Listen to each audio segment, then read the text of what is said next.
స్తోత్రం ప్రభాత్ స్తోత్రం ప్రభాత్ తండ్రి. వందనాలు తండ్రి, గొప్ప దేవ తండ్రి, సరస్వతి మంత్ర తండ్రి ప్రభాత్ తండ్రి.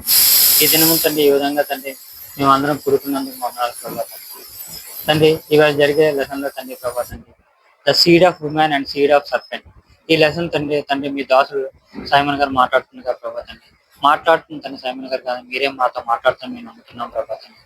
ఏ విషయాలు తండ్రి బైబిల్ ద్వారా మేము తెలుసుకున్నాం తండ్రి, ఆ విషయాలన్నీ తండ్రి మా మస్తిష్కంలో ఎంచుకుని ప్రభాతాన్ని వాటిని ధ్యానించి ప్రభాతాన్ని మేము అనేకులకు తండ్రి మాదిరిగా ఉండడానికి తండ్రి మమ్మల్ని తండ్రి పురుకల్పండి ప్రభాతాన్ని తండ్రి. ఈ వాక్యాన్ని తండ్రి మేము విని తండ్రి పరిశుద్ధాత్మను పూర్తిగా పొందుకుని ప్రభాతాన్ని అనేకులు తండ్రి మేము ఈ వాక్యాన్ని తండ్రి తెలిపేటట్టు సహాయం చేయండి ప్రభాతాన్ని. ఇటువంటి కార్యక్రమం తండ్రి ఏర్పాటు చేసిన తండ్రి సైమన్ గారికి తండ్రి సైమన్ గారికి వాళ్ళ కుటుంబాన్ని తండ్రి ఆశీర్వదించండి ప్రభాతాన్ని. వాళ్ళకి కావాల్సిన మేలన్నీ తండ్రి తీర్చండి ప్రభాతాన్ని. అదే విధంగా తండ్రి ప్రభు ఎవరైతే ఈ వాక్యాన్ని నేర్చుకుంటున్నా తండ్రి వాళ్ళందరికీ తండ్రి ప్రభాతాన్ని వాళ్ళకి కావాల్సినవన్నీ తండ్రి నెరవేర్చండి ప్రభాతాన్ని. అదే విధంగా తండ్రి ప్రభాతాన్ని ఈ కార్యక్రమం తండ్రి ప్రతి వారం జరుగుతుండగా ప్రభాతాన్ని మీరు మాతో ఉండి తండ్రి నెరవేర్చమని తండ్రి మీ యొక్క సంకల్పాన్ని నెరవేర్చమని ప్రభాతాన్ని. ఈ ప్రార్థన అంతటినీ తండ్రి ప్రభాతాన్ని మీ పాదాల చెంత పెట్టు ఈ చిన్ని ప్రార్థన ప్రభు యేసు నామమున అడిగి వేడుకుంటున్నాం తండ్రి, ఆమేన్. దేవుని నామంకి వందనములు కలుగును గాక. మీ అందరికీ దేవుని నామం వందనములు తెలియజేస్తున్నాను. ఈ దినము మన పాఠ్య భాగం పేరు the seed of women and the seed of serpent. Seed of women అంటే స్త్రీ సంతానము అని అర్థము. సీడ్ ఆఫ్ ఉమెన్ అంటే స్త్రీ సంతానము అని అర్థము. సీడ్ ఆఫ్ సర్పెంట్ అంటే సర్ప సంతానము అని అర్థం. ఈ రెండు మాటలు మనం బైబిల్ చదివేటప్పుడు బైబిల్లో మనకు తగులుతూ ఉంటాయి. స్త్రీ సంతానం అంటే ఎవరు, సర్ప సంతానం అంటే ఎవరు అనేది మనం ఇప్పుడు తెలుసుకోబోతున్నాం ఈ పాఠంలో. అదే పాఠం అయితే చాలా పెద్దది ఉంది, 37 పేజీలు ఉన్నది. కానీ మనం షార్ట్ లో చేసి దీన్ని చెప్పుకుందాం, క్లుప్తంగా చెప్పుకుందాం. ఎందుకంటే ఇన్ని పేజీలు చేస్తే మనకి 2 hours పైన పడుతుంది కదా, అందువలన దీన్ని లెంగ్త్ తగ్గిస్తున్నాం. చెప్పేది మీకు అందరికీ తెలిసిన విషయాలే కాబట్టి దీని గురించి సుదీర్ఘంగా చెప్పవలసిన పని ఏం లేదు. స్త్రీ సంతానం అంటే ఎవరో ముందు మనం తెలుసుకుంటాము. స్త్రీ సంతానం తర్వాత సర్ప సంతానం ఎవరో తెలుసుకుందాం. స్త్రీ సంతానం అని ఎవరిని అంటారు ఇక్కడ తెలుసుకోవాలంటే, మొట్టమొదటిగా ఈ లేఖనానికి వెళ్ళాలి. ఈ లేఖనము 1 తిమోతి 2వ అధ్యాయం 14వ వచనంలో కొన్ని మాటలు ఉంటాయి. 1 తిమోతి 2వ అధ్యాయం 14వ వచనం చదువుతారా? మరియు ఆదాము మోసపరచబడలేదు, కానీ స్త్రీ మోసపరచబడి అపరాధంలో పడిను. చూసారా, ఆదాము మోసపోలేదు, సైతాన్ చేతిలో ఆదాము మోసపోలేదు. ఈ స్త్రీ మోసపోయింది, అవ్వ మోసపోయింది. అది ఒక పాయింట్ మీరు గుర్తుపెట్టుకోండి. తర్వాత కిందికి వెళ్దాం. ఇక్కడ చూడండి, ఆదికాండం 3:15 ఏముందో. 3:15 మరియు నీకును స్త్రీకి సంతానమునకు ఆమె సంతానమునకు వైరము కలగజేసేదను. అది ఇంపార్టెంట్ అండి. ఇక్కడ 2 సంతానాలు ఉన్నాయి. ఒకటి ఆ స్త్రీతో, ఏ స్త్రీతోనైతే దేవుడు మాట్లాడుతూ ఉన్నాడో ఆ స్త్రీ సంతానం ఒక బ్యాచ్. ఇంకొక సంతానం ఉంది. ఇంకొక సంతానం దేని సంతానం? అది సర్పం కదా, వీళ్ళందరిని మోసం చేసింది. అంటే స్త్రీని మోసం చేసింది, తర్వాత ఆదాం కూడా అయిపోయాడు. కాబట్టి ఈ సర్పానికి ఒక సంతానం ఉంటుంది. కాబట్టి ఇప్పుడు స్త్రీ సంతానము సర్ప సంతానము ఈ ఇద్దరికి మధ్యలో వైరం అనేది ఆదాము దగ్గర నుంచే ప్రారంభం అయిపోయింది. రైట్? అప్పుడు మనకి స్త్రీ సంతానం అంటే ఎవరు అంటే, మా భక్తిగా ఉన్న వాళ్ళండి, యేసు ప్రభుని మొక్కే వాళ్ళండి, లేకపోతే చర్చికి వెళ్ళే వాళ్ళండి, అలాగ అనుకుంటాం మనం. మరి సర్ప సంతానం అంటే ఎవరు? పాముకు పిల్లలు పుడతారా? అలాగా లేదు కదా. వీళ్ళు మనుషులే అయి ఉంటారు, వాళ్ళు మనుషులే అయి ఉంటారు. ఎలాంటి మనుషులు, ఎవరు, దేనికి వర్తిస్తుంది మనం డీటెయిల్ గా తెలుసుకోవడానికి ఈ పాఠం మనం చెప్పుకుంటున్నాం. ముందుగా మనం స్త్రీ సంతానం గురించి తెలుసుకుందాం. ఇక్కడ ఒక లేఖనం ఉంది, కొంచెం 4 వచనాలు ఉన్నాయి చూడండి. ఆదికాండం 3వ అధ్యాయం 9వ వచనం నుంచి 14 వరకు. దేవుడైన యెహోవా ఆదామును పిలిచి, నీవెక్కడున్నావని. అందుకతడు, నేను తోటలో నీ స్వరం వినినప్పుడు దిగంబరిగా ఉంచినని భయపడి దాగుండెను అనుకున్నాను. అందుకైన నీవు దిగంబరవని నీకు తెలిపినవాడెవడు? నీవు తినకూడదని నేను నీకు ఆజ్ఞాపించిన వృక్షఫలం తింటివా అని అడిగాను. అందుకు ఆదాము, నాతో నుండుటకు నీవు నాకు ఇచ్చిన ఈ స్త్రీయే చూసావా? ఆ వృక్ష ఫలమును పొంది నాకు ఇక నేను తింటినెను. చూసావా? ఆ స్త్రీయే నన్ను ఆ వృక్షఫలం తినిపించింది అంటాడు. తన తర్వాత దిగంబరిగా ఉంటువని ఎలా తెలుసు అంటాడు. ఈ దిగంబరం గురించి ఇది డీటెయిల్డ్ ఇంకా ఇంకొక పాఠంలో తెలుసుకుందాము. అయితే ఇక్కడ అప్పుడు ఆ స్త్రీనే ఆయన శపించారు ప్రధానంగా. ఆదాం శాపం వేరు, స్త్రీ శాపం వేరు. స్త్రీని శపించేటప్పుడు స్త్రీకి ఇవ్వాల్సిన పనిష్మెంట్ ఇచ్చిన తర్వాత ఆమెకు ఒక సంతానం కలుగజేస్తానని చెప్పాడు. ఆ సంతానం ద్వారా ఏమవుతుందో చెప్పాడు. ఆ 15వ వచనంలో రాశాడు. చూడండి 15 కెళ్ళండి. మరియు నీకును స్త్రీకి నీ సంతానమునకు ఆమె సంతానమునకు వైరము కలగజేసేది కదా. ఇక్కడ 2 బ్యాచ్లు వచ్చాయి. ఒకటి స్త్రీ సంతానము పాస్. కాబట్టి ఇక్కడ 2 బ్యాచ్లు వచ్చాయి చూసారా. ఒకటి సర్పెంట్ సంతానము అంటే సర్ప సంతానము, రెండుది స్త్రీ సంతానము. 2 గ్రూప్ ఆఫ్ పీపుల్ వచ్చారు. ఈ 2 గ్రూప్ ఆఫ్ పీపుల్ గురించి మాట్లాడుకోవాలంటే ఇవి 2 కూడా సింబాలిక్ గా వాడబడిన భాష, అది అలంకారప్రాయంగా వాడబడిన భాష. అది ఒరిజినల్ గా పాము పిల్లలు కాదు, ఆడమనిషి పిల్లలు కాదు, అలంకారప్రాయంగా వాడబడిన భాష ఇది. ఈ భాషలో స్త్రీ సంతానం వచ్చి సర్ప సంతానం యొక్క అంటే సర్పం మీద అడిగేసి తొక్కేస్తామని చెప్పి రాశారు కదా. అది బ్రూయిస్ ద సర్పెంట్ హెడ్, తల మీద వేసి తొక్కేస్తామని. అదేమో కాలు మడం మీద, అదేమో మడం మీద కాటేస్తుంది, ఈయనేమో తల మీద తొక్కేస్తాను. ఆ లేఖనం కూడా మీ అందరికి ఫెమిలియర్ కాబట్టి అది మీకు తెలుసు.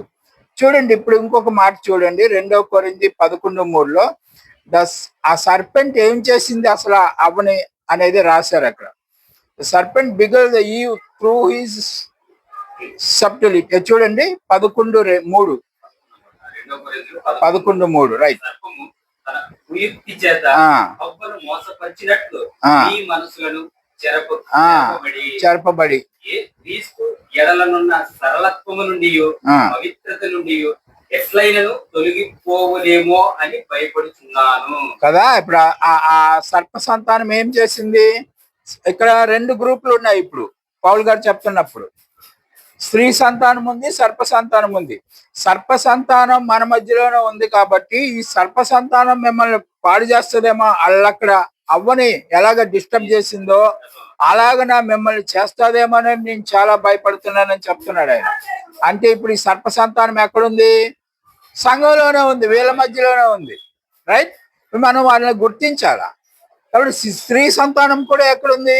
సంఘంలోనే ఉంది. కాబట్టి 2 సంతానాలు ఇక్కడే ఉన్నాయి. చూద్దాం ఇప్పుడు 4 ఆదికాండం 4:1లో ఆదాము తన భార్య అయిన హవ్వను కూడినప్పుడు ఆమె గర్భవతి అయి కయీనును కని యెహోవా దయ వలన నేను ఒక మనుష్యుని సంపాదించుకునేను. ఈ మనిషిని సంపాదించుకున్నాను యెహోవా దయ వలన అనే ముందు అవ్వకి ఏం గుర్తుంది? నీ సంతానమునకు వాళ్ళ సంతానానికి వైరం పెడతానని చెప్పినప్పుడు దేవుడు నాకు ఒక బిడ్డను అనుగ్రహిస్తాడు, ఆ బిడ్డ వచ్చి నన్ను ముందుగా మోసం చేసిన సర్ప సంతానాన్ని నాశనం చేస్తుందని ఎక్స్పెక్టేషన్ లో ఆవిడ ఉంది. ఆవిడ ఉన్నప్పుడు ఆమెకి కయ్యను పుట్టాడు. కయ్యను పుట్టినప్పుడు కయ్యన్ని దేవుడు ఇచ్చాడు సర్ప సంతానాన్ని డిస్ట్రాయ్ చేయడానికి, నాశనం చేయడానికి అని ఆమె అనుకుంటుంది. అప్పుడు ఆ మాట అంటుంది అనమాట, యెహోవా నాకు అనుగ్రహించనని చెప్పి. దీని మీద కాంట్రవర్సీస్ చాలా చేస్తారు, అవేమి మీరు పట్టించుకోకండి. లేఖనంలో బైబిల్లో ఏముందో అదే. దేవుడు ఇచ్చాడని అది యెహోవా ఇచ్చాడంటుంది, సైతానుడు ఇచ్చాడని చెప్పట్లేదుగా, లేకపోతే ప్రభు ఇచ్చాడని కూడా లేదు. లేఖనంలో తెలుగు బైబిల్లో యెహోవా నాకు అనుగ్రహించను అని చెప్పి అంటుంది. కాబట్టి యెహోవా అనుగ్రహించిన బిడ్డ అనుకోవాలి మనం కూడా, ఎందుకంటే ఆ ఇష్యూ మీద కొంచెం కాంట్రవర్షియల్ స్టేట్మెంట్స్ ఉన్నాయి అందుకని. సో దెన్ ఇప్పుడు వీళ్ళు యెహోషువ 24:2లో ఒక మాట ఉంటుంది, యెహోవాను కాక వేరే దేవుళ్ళని ఫాలో అయ్యే వాళ్ళు ఉన్నారు. ఇక్కడ చూడండి, జనులందరితో ఇట్లా ఇశ్రాయేలు దేవుడైన యెహోవా చెప్పినదేమనగా, ఆది కాలం నుండి మీ పితరులు అనగా అబ్రహామునకు నాహోరునకు తండ్రి అయిన జెరాహు కుటుంబీలకు నది అది ఇప్పుడున్న యూఫ్రటీస్ అందరికి నివసించిన ఈ దేవతలను పూజించిరి. వేరే దేవతలను పూజ చేస్తున్నారు. ఎప్పటి నుంచి? ఆదిమ కాలం నుంచే చేస్తున్నారంట. ఇప్పుడు ఆ దేవతలను పూజించే వాళ్ళు ఎవరై ఉంటారు మరి? యెహోవా మాట వినలేని వాళ్ళు. వాళ్ళంతా ఇప్పుడు ఏ సంతానం కింద నిలబెడుతున్నారు? వాళ్ళని సర్ప సంతానం కింద ఉంటున్నారు. సో ఎక్కడైతే యెహోవా మాట కాక వేరే రకంగా మనం ప్రవర్తించినట్లయితే మనం సర్ప సంతానానికి చెందిన వారు అయిపోతాం. అది మనం తెలుసుకోవాల్సి ఉంటుంది. ఇప్పుడు ఈ 12వ అధ్యాయం ఆదికాండం 12:1-3 వరకు చదవండి కొంచెం. యెహోవా నీవు లేచి నీ దేశం నుండి నీ బంధువుల యొక్క నుండి నీ తండ్రి ఇంట నుండి బయలుదేరి నేను నీకు చూపించి దేశంలోకి వెళ్ళుము. నిన్ను గొప్ప జనముగా చేసి నిన్ను ఆశీర్వదించి నీ నామమును గొప్పగా చేసినని నీవు ఆశీర్వాదముగా నుండువు. నిన్ను ఆశీర్వదించు వారిని ఆశీర్వదించదను, నిన్ను దూషించు వారిని శపించదను.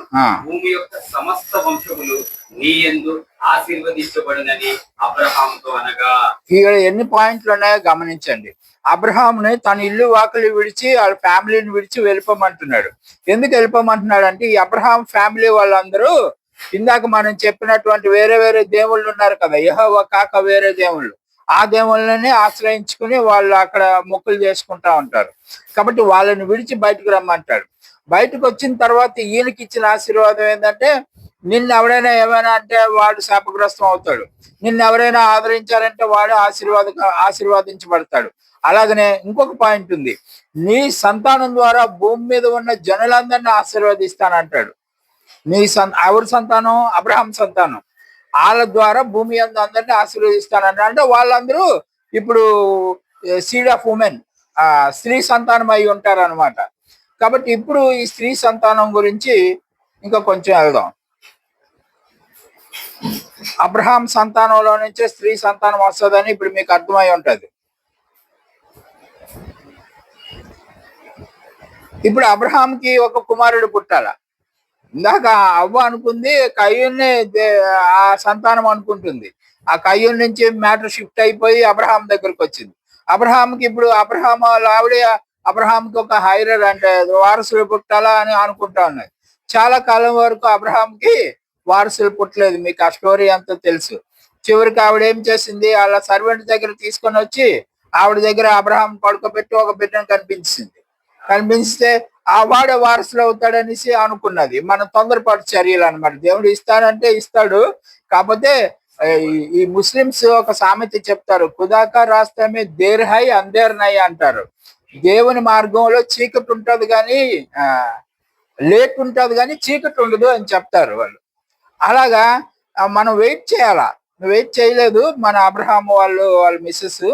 ఎక్కడైనా మనకు అలాగా అవుతా ఉంటది. చూద్దాం. స్టీవర్డ్ ఆఫ్ ఇప్పుడు అబ్రహాం అంటాడు దేవుడితోటి, నా ఆస్తి నాకు వారసులు లేకపోయా నా ఆస్తులన్నీ మా ఎవరు సేవకుడికి ఇచ్చేవాల్సి వస్తుంది. ఎలియాజర్ అనే సేవకుడు ఉంటాడు, ఆయన దగ్గర ఇచ్చేవాల్సి వస్తుందేమో అని ఆందోళన చెందుతా ఉంటాడు. అప్పుడు దేవుడు చెప్తాడు, ఈయనకి నీ గర్భం నుంచి ఒక బిడ్డ వస్తాడు నీకు అని చెప్పి 15:4 ఆదికాండం 15:4 ఉంటుంది. ఇతడు నీకు వారసుడు కాదు, నీ గర్భవాసమున పుట్టబోచున్నవాడు నీకు వారసుడు. ఇక్కడ ఇష్మాయేల్ అని ఆయన ఉంటాడు కదా, హాగర్కి పుట్టినోడు, అతడు వారసుడు కాదు, నీ గర్భంలో నుంచి వారసుడు వస్తాడు అని చెప్పి చెప్తాడనమాట. ఇక్కడ ఒక మాట రాశారు, మీరు గమనించారు, యెహోవా వాక్యం నడుస్తుంది ఏంటి, ఎక్కడైనా వాక్యం మాట్లాడుతుంది ఏంటి అంటే యేసు ప్రభుకు ఒక పేరు ఉంది, గుర్తించారా? వాక్యము అని, ఆయన నామము అని చెప్పి ప్రకటన గ్రంథం చివరిలో ఉంటది. కాబట్టి ఇక్కడ ఎవరు వచ్చారో చూడండి, మీరే ఆలోచించుకోండి. ఇప్పుడు మీకు మీ స్టోరీ అంతా తెలుసు కదా. Sarai said to Abraham, behold, now the Lord restraining. అదంతా మనం చెప్పేసుకున్నాం కాబట్టి స్కిప్ చేసేద్దాం. ఇది అదే ఇష్మాయేల్ ఎలా పుట్టాడు అనేది చెప్తా ఉంటారు. తర్వాత మన సొంత బిడ్డ నుంచి ఇంకొక బిడ్డని పుట్టిస్తానని చెప్పి కూడా దేవుడు చెప్పాడు. ఈ స్టోరీ అంతా మీకు తెలుసు కాబట్టి మనం కొంచెం స్పీడ్ మీద వెళ్ళిపోదాం. ఆ తర్వాత ఈవిడ వయసు అయిపోయిన తర్వాత ఇద్దరికి భార్య భర్తలకి, అబ్రహాంకి వాళ్ళ భార్యకి కూడా వయసు అయిపోయింది, బిడ్డలు కానీ స్టేజ్ దాటిపోయారు వాళ్ళు. అయినప్పటికీ దేవుడు ఇస్తానని చెప్పిన తర్వాత అది ఇవ్వడం జరుగుతుంది అని చెప్పి ఆ లేఖనాలన్నీ ఉంటాయి. మీరు డీటెయిల్డ్ గా స్టడీ చేయాలంటే ఆ లేఖనాలని మీరు తెలుగు బైబిల్లో నిదానంగా స్టడీ చేసుకోవచ్చు. ఇప్పుడు చెప్పుకోవడానికైతే అంత తెలిసిన మ్యాటరే కాబట్టి మనం లేట్ అయిపోతుందని స్కిప్ చేస్తున్నాం. ఈ లేఖనాలు మీరు చూసి వీడియోలో ఆపి అక్కడ మీరు బైబిల్ చదువుకుని మళ్ళీ మిగతాది ప్రొసీడ్ అవ్వండి. కాబట్టి ఇప్పుడు అబ్రహాంకి మొత్తానికి ఒక బిడ్డ పుడతాడు. అద్భుతంగా ఆ బిడ్డ ఇగో ఆ బిడ్డకి 7వ రోజున ఎప్పుడో పేరు పెడతారు, సున్నతి చేస్తారు, ఇదంతా ఉంటుంది. అయితే ఈ అబ్రహాంకు పుట్టిన ఇస్సాక్ అనే బిడ్డ ఉంటాడు కదా, ఈ బిడ్డ దగ్గర నుంచి అదే ఏమంటారు స్త్రీ సంతానము జనించిందా అని మనకు అనిపిస్తుంది. కానీ ఇక్కడి నుంచి కూడా స్త్రీ సంతానం రాదు. మీరు గమనించండి. ఈ 12:1 22 ఒకసారి చదివేది 22 అధ్యాయం 1-2. ఆ సంగతులు జరిగిన తరువాత దేవుడు అబ్రహామును పరిశోధించెను. ఎట్లనగా ఆయన అబ్రహామా అని పిలువగా అతడు చిత్తము ప్రభువా అనెను. అప్పుడు ఆయన నీకు ఒక్కడైయున్న నీ కుమారుని నీవు ప్రేమించుచు ఇస్సాకును తీసుకొని మోరియా దేశమునకు వెళ్ళి అక్కడ నేను నీతో చెప్పబోవు పర్వతములలో ఒక దాని మీద దహన బలిగా అతన్ని నర్పించమని చెప్పాను. చూసావా, ఒక కొడుకుని ఇచ్చాడు 100 సంవత్సరాల వయసులో. ఆ కొడుకుని తీసుకుని వెళ్ళి మళ్ళీ చంపిమని బలేసి మనం అడుగుతా ఉన్నాడు దేవుడు. ఇప్పుడు చూడండి అబ్రహాం కండిషన్ ఎంత భయంకరంగా ఉంటుందో. ఒక్కగానొక్క కొడుకు, అతని ద్వారా స్త్రీ సంతానం వస్తుందేమో అని ఎక్స్పెక్టేషన్ చేస్తున్నాడు. కానీ ఆ స్త్రీ సంతానం కాస్త నాకు బలేసి మళ్ళీ దేవుడే అడుగుతున్నాడు. అప్పుడు మరి అబ్రహాము మనసులో ఎంత వేదన కలుగుతుందో చూడండి. తర్వాత ఇక్కడ ఒక 4 వచనాలు ఉన్నాయి. ఇది 21వ అధ్యాయం 8-12 వరకు. ఆ పిల్లవాడు తిరిగి పాలు విడిచాను. ఇస్సాకు పాలు విడిచిన దినమందు అబ్రహాం గొప్ప విందు చేశాను.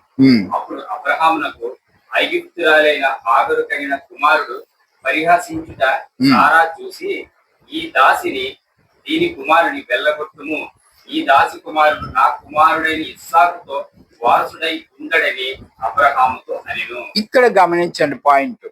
వాళ్ళందరూ ఒక కుటుంబమే, తండ్రి ఒకడే, భార్యలు వేరు, వాళ్ళ బిడ్డలు వేరు. ఒకడు మరొకరిని పరిహాసం చేస్తున్నారు. ఎక్కడున్నారు వీళ్ళిద్దరు? ఒక ఇంట్లోనే ఉన్నారు. ఒక ఇంట్లోనే ఉండి ఒకరినొకరు పరిహాసం చేసుకోవడం, ఎక్కువ తక్కువలు రావడం, ఆవిడేమొచ్చి ఈవిని ఇంట్లో నుంచి తరివేయడం, ఇవన్నీ జరుగుతున్నాయి. గమనించారా? ఇక్కడ ఒక స్త్రీ సంతానము, ఒక సర్ప సంతానము. సర్ప సంతానం స్త్రీ సంతానాన్ని ఏం చేస్తుంది? ఇప్పుడు పరిహాసం చేస్తుంది. తద్వారా ఆమెమో ఈమెను బయటకు పంపించేసింది. ఇది గమనించండి. అది స్టార్టింగ్ నుంచి అలాగ వస్తుంది ఆ సీన్ అంతా. కాబట్టి ఇదిగో ఈ హాగర్ని, వాళ్ళ బిడ్డని ఇష్మాయిల్ని వీళ్ళ ఇంట్లో నుంచి పంపించేస్తున్నారు. ఇప్పుడు ఆ మిగిలిన వాళ్ళు ఎవరు? ఒక కొడుకు. ఆ ఒక్క కొడుకుని తీసుకుని వెళ్ళి బలేసిమని దేవుడు అడుగుతున్నాడు. కొన్ని ఇందాక అడిగితే అది వేరే విషయం. ఇందాక ఏముంది? ఇంకో కొడుకు కూడా ఉన్నాడు కదా వాళ్ళ ఇంట్లో, ఆ కుటుంబంలోనే. ఇప్పుడు ఆ కొడుకుని పంపించేసిన తర్వాత దేవుడు ఈ కొడుకుని అడుగుతున్నాడు. సో ఇప్పుడు మనం ఒక ఎక్స్పెక్టేషన్ లో ఉన్నాము. స్త్రీ సంతానం వస్తుంది, మమ్మల్ని అందరిని ఉద్ధరిస్తుందని ఈ భక్తులందరూ పేట్రియాట్స్ అంటారు కదా, ఏమంటారు తెలుగులో? పేట్రియాట్. అబ్రహాం, ఇసాక్, యాకోబు, మన పితరులు ఉన్నారుగా. ఆ పితరులు ఏం ఆశిస్తున్నారు? స్త్రీ సంతానం వస్తుంది, మమ్మల్ని ఉద్ధరిస్తుంది అని ఆశిస్తున్నారు. ఇక్కడేమో ఉన్న స్త్రీ సంతానం అని మనం ఎవరిని అనుకుంటున్నామో వాళ్ళు దబ్బైపోతున్నారు. వాళ్ళు మనకు దొరకడం లేదు, అందుబాటులో. ఈయన స్వయంగా దేవుడే వాళ్ళని మాకు బలేసి అంటే ఇంకేం చెప్తాం మనం? అబ్రహాం స్థితిలో మనం ఉంటే ఏమి చెయ్యం మనం. అవధుల దేవుడా అని చెప్పేస్తాం సింపుల్ గా. కాబట్టి పాప అబ్రహాం ఏం చేశాడు? ఇతన్ని తీసుకుని కొండ మీదకి తీసుకుని వెళ్తాడు, మౌంట్ మౌరియా మీదకి. వాళ్ళ అబ్బాయిని తీసుకుని వెళ్తాడు. ఇక్కడ 5 చూడండి. తన పరివారితో మీరు గాడిదతో ఇక్కడనే ఉండండి, నేను ఈ చిన్నవాడిని వెళ్ళి అదే ఇంపార్టెంట్ కదా, దేవునికి మొక్కిన మరలా మీ యొద్దకు వచ్చినని చెప్పాను. దహన బలికి కట్టెలు తీసుకొని ముందు మొక్కి మరలా మీ యొద్దకు వచ్చేదమని చెప్పి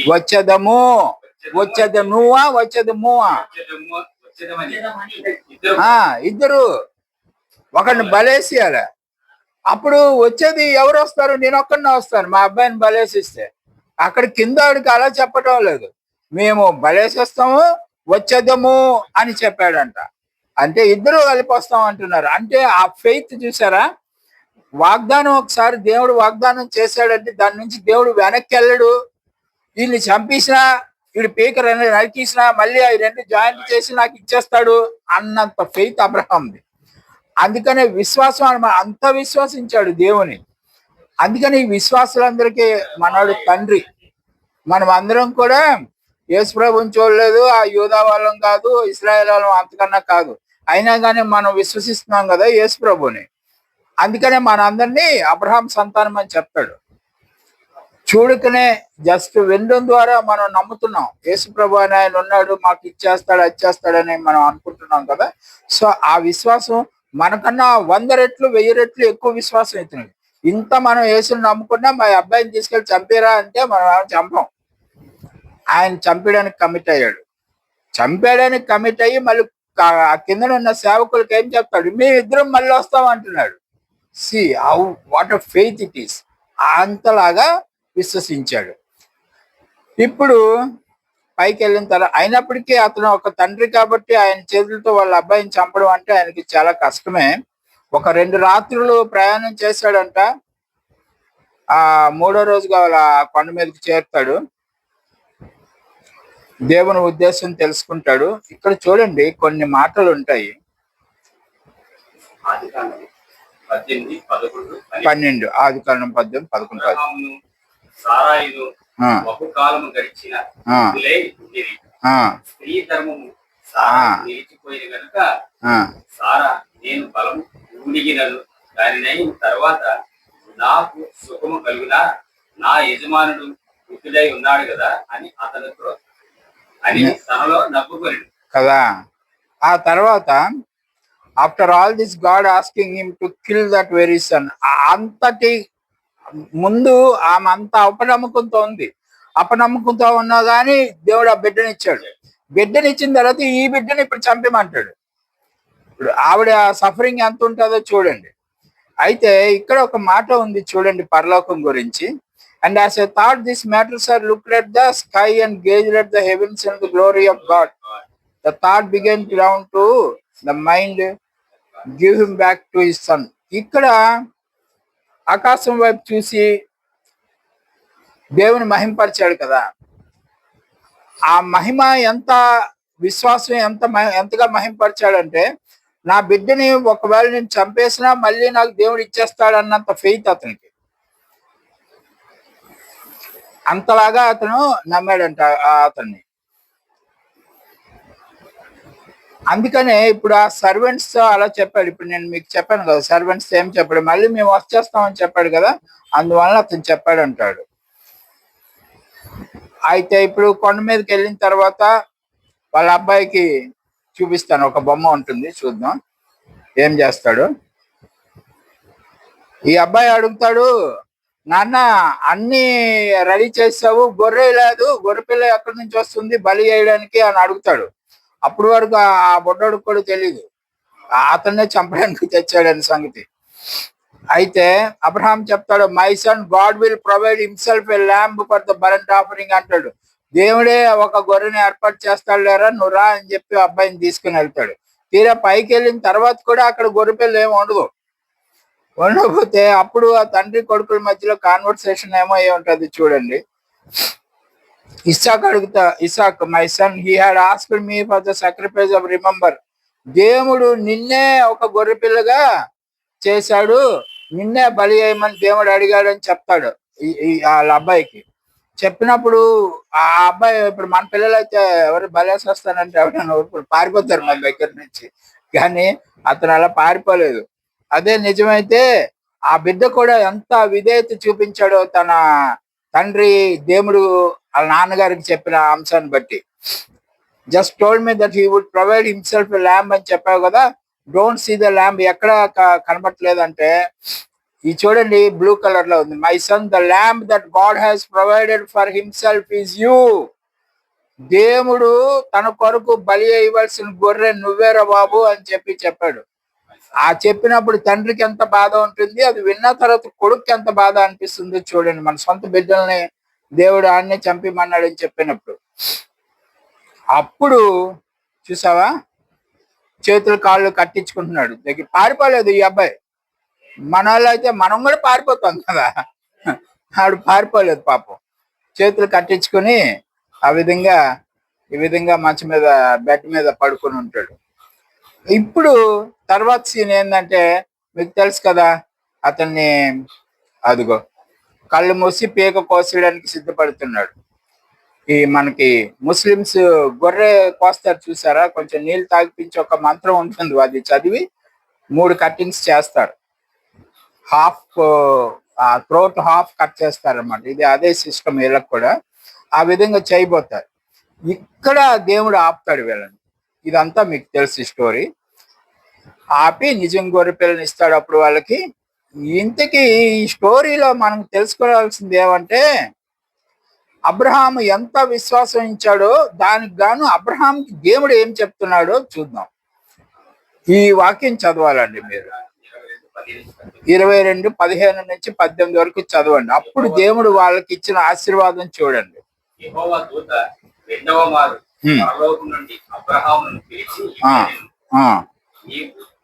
నీకు ఒక్కడే అయ్యున్న నీ కుమారుని వినతీయక కార్యము చేసినందున నేను నిన్ను ఆశీర్వదించి ఆకాశ నక్షత్రము వలెను సముద్ర తీరమందలి ఇసుక వలెను నీ సంతానమును నిశ్చయముగా విస్తరింపజేసేదనెను. 2 పాయింట్లు గుర్తుపెట్టుకోండి ఇక్కడ.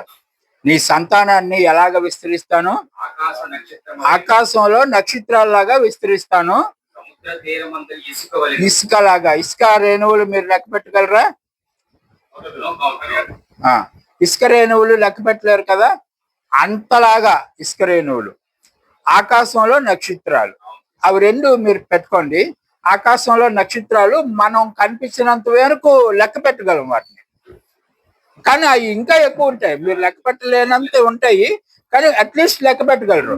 అదే పిడికిడి ఇసుక తీసుకుని మీరు లెక్క పెట్టాలంటే లెక్క పెట్టలేరు. కాబట్టి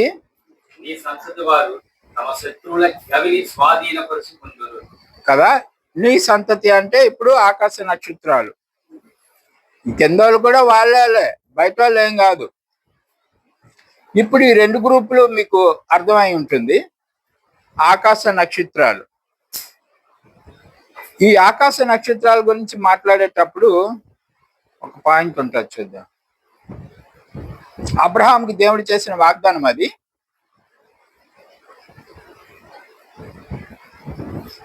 రెండు క్లాసెస్ వచ్చాయని చెప్పాం కదా. First class is Abraham seed, the stars of the heaven. పరలోకంలో ఆకాశంలో ఉన్న నక్షత్రాలు, అదొక గ్రూప్. నేల మీద ఇసుకలో ఉండేది ఇంకొక గ్రూప్. ఇప్పుడు ఆకాశ నక్షత్రాలు అని చెప్పేటప్పుడు ఇన్విజిబుల్ స్పిరిచువల్ రూలర్షిప్ అని మనం అంటాం కదా. కంటికి కనబడని ఒక శక్తులు మనల్ని పరిపాలిస్తున్నాయని ఇంతకుముందు మనం చదివామా? ఒకసారి మాథ్యూ 24:35 కదండి. మత్తయి. ఆకాశమును భూమియు గతించును గాని ఆ మాటలు ఏమాత్రము గతింపవు. ఇంటికి గతించిపోయేది ఏంటి? ఆకాశం గతించిపోతుంది అంటాడు, భూమి గతించి. మనం లిటరల్ గా ఆకాశం లిటరల్ భూమి అనుకుంటున్నాం. అక్కడ చెప్పేది ఏంటంటే భూమియు దానిలో ఉన్నదంతయు, ఆకాశము దానిలో ఉన్నదంతయు. అలాగా ఆలోచించాలి. ఇంకో లేఖనం ఉంటుంది దానికి సపోర్టింగ్ వర్డ్స్. అలా గతించిపోతాయి. అలా గతించిపోవడం అంటే ఏమి చూద్దాం. The seed of Abraham represents the spiritual seed of his who are they. ఆత్మీయ ఏమంటారు దాన్ని? స్పిరిచువల్, ఆత్మీయ సంతానం అనండి. Spiritual seed. అంటే పరలోకంలోకి వెళ్ళవలసిన గ్రూప్ ఒకటి ఉంది. అబ్రహాం బ్యాచ్ నుంచి సెలెక్ట్ చేస్తాడు వాళ్ళని కూడా. వాళ్ళు పరలోకంలో నివాసులు అయి ఉంటారు ఎప్పుడు పునరుద్ధానం తర్వాత. ఆ గ్రూప్ వేరు. వాళ్ళు కూడా భూమి మీద ఉంటారు. వాళ్ళు ఏమి పరలోకం నుండి వచ్చి పరలోకంలోకి వెళ్ళిపోవడం కాదు, భూమి మీద నుంచే వాళ్ళని సెలెక్ట్ చేసుకుని పరలోకంలో తీసుకెళ్తాడు. ఆ గ్రూప్ వేరు. వారు స్త్రీ సంతానము ఒక గ్రూప్. మన స్త్రీ సంతానము సర్ప సంతానము కదా సెలెక్ట్ చేసుకుంటున్నాం, ఒక గ్రూప్. ఇప్పుడు ఆ గ్రూప్ లోకి ఎవడైనా వెళ్ళాలి అంటే భూమి మీద నుంచి ఏం చేయాలా, ఎవరిని అనుసరించాలా, అసలు అబ్రహాం సంతానం ఎవరు అనేటప్పుడు గలతీ 3:7కి వెళ్ళాలి. విశ్వాస సంబంధులే అబ్రహాం కుమారులని మీరు తెలుసుకునేది. అది మెయిన్. భూమి మీద ఉన్న వాళ్ళు ఎవరైనా కానీ విశ్వాస సంబంధులు అబ్రహాం కుమారులు.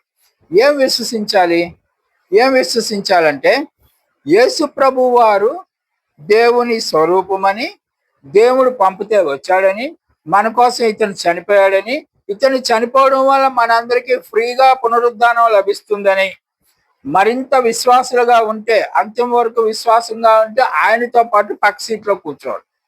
ఇవన్నీ విశ్వసించాలా, ఈ ఊరికి మతం మార్చుకోవడం కాదు. ఇవన్నీ విశ్వసించినప్పుడు మీరు ఏ బ్యాచ్ లోకి వెళ్తారు? కుమారుల బ్యాచ్ లోకి వెళ్తారు. ఈ అబ్రహాం కుమారులకు ఉన్న స్పెషాలిటీ ఏంటి అంటే చూద్దాం. ఒకసారి ఇక్కడికి వెళ్ళండి, హెబ్రీ 3:6. అయితే క్రీస్తు కుమారుడై ఉండి ఆయన ఇంటి మీద నమ్మకంగా ఉన్నాడు. క్రీస్తు కుమారుడై ఉండి ఎవరికి కుమారుడు? యోసేపుకి మరియమ్మకా? కాదు, దేవునికి కుమారుడై ఉండి దేవుని ఇంటి మీద నమ్మకస్తుడు అయి ఉన్నాడు. దేవుని ఇల్లు ఎవరు ఇప్పుడు? సంఘము. దేవుని సంఘముగా ఉన్న మనమే దేవుని ఇల్లు. మన ఇంటికి హెడ్ ఎవరు ఇప్పుడు? యేసుక్రీస్తు. అదే కదా అక్కడ రాశారు. చదవండి, మళ్ళీ చదవండి. క్రీస్తు కుమారుడై ఉండి ఆయన ఇంటి మీద నమ్మకంగా ఉన్నాడు. ధైర్యమును నిరీక్షణ వలన ఉత్సాహమును తుదమట్టుకు స్థిరముగా చేపట్టిన ఎడల మనమే ఆయన ఇల్లు. 2 మాటలే ఉన్నాయి చూడు. ధైర్యమును నిరీక్షణ వలన. నిరీక్షణ, వెయిట్ చేయడం. ఎప్పటి వరకు వెయిట్ చేయాలా? ఏమన్నా మనం చచ్చిపోయిన వరకు. చచ్చిపోయే వరకు ఆ స్టాండర్డ్ మనం మెయింటైన్ చేసినప్పుడు మనమే అతని ఇల్లు అయి ఉంటాం. ఓకే, ఆ ఇంటికి హెడ్ ఎవరు? యేసుక్రీస్తు. ఇప్పుడు ఆ ఇల్లు ఏంటి?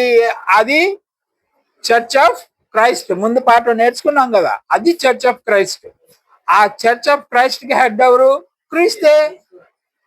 ఓకే, ఇప్పుడు ఈ క్రీస్తు చనిపోయిన తర్వాత ఇప్పుడు ఎక్కడికి వెళ్ళాడు? ఈయన పైకి వెళ్ళిపోయాడు కదా, పైకి వెళ్ళిపోయాడు. The stars of the heaven అయిపోయాడు ఆయన. పరలోకంలో ఒక స్టార్ అయిపోయాడు ఆయన. ఆ స్టారుని ఏమంటారు? ఇందాక మనం ముందు పాఠంలో నేర్చుకున్నాం, హెడ్ పిరమిడ్ నేర్చుకున్నాం కదా, అందులో ఆ స్టార్ పైకి వెళ్ళిన స్టార్ ఎవరు? Head of the church. అర్థమైందా? Church belongs to God. Last time పాఠం అదే కదండి, చర్చ్ బిలాంగ్స్ టు గాడ్. ఆ చర్చ్ తలక హెడ్ ఎవరు? He son, God's son church head. So body ఇంకా కింద ఉన్నది. రైట్, పాయింట్కి వచ్చారా? కాబట్టి సెకండ్ క్లాస్ ఆఫ్ అబ్రహాం అది ఇదిలేండి, మట్టి.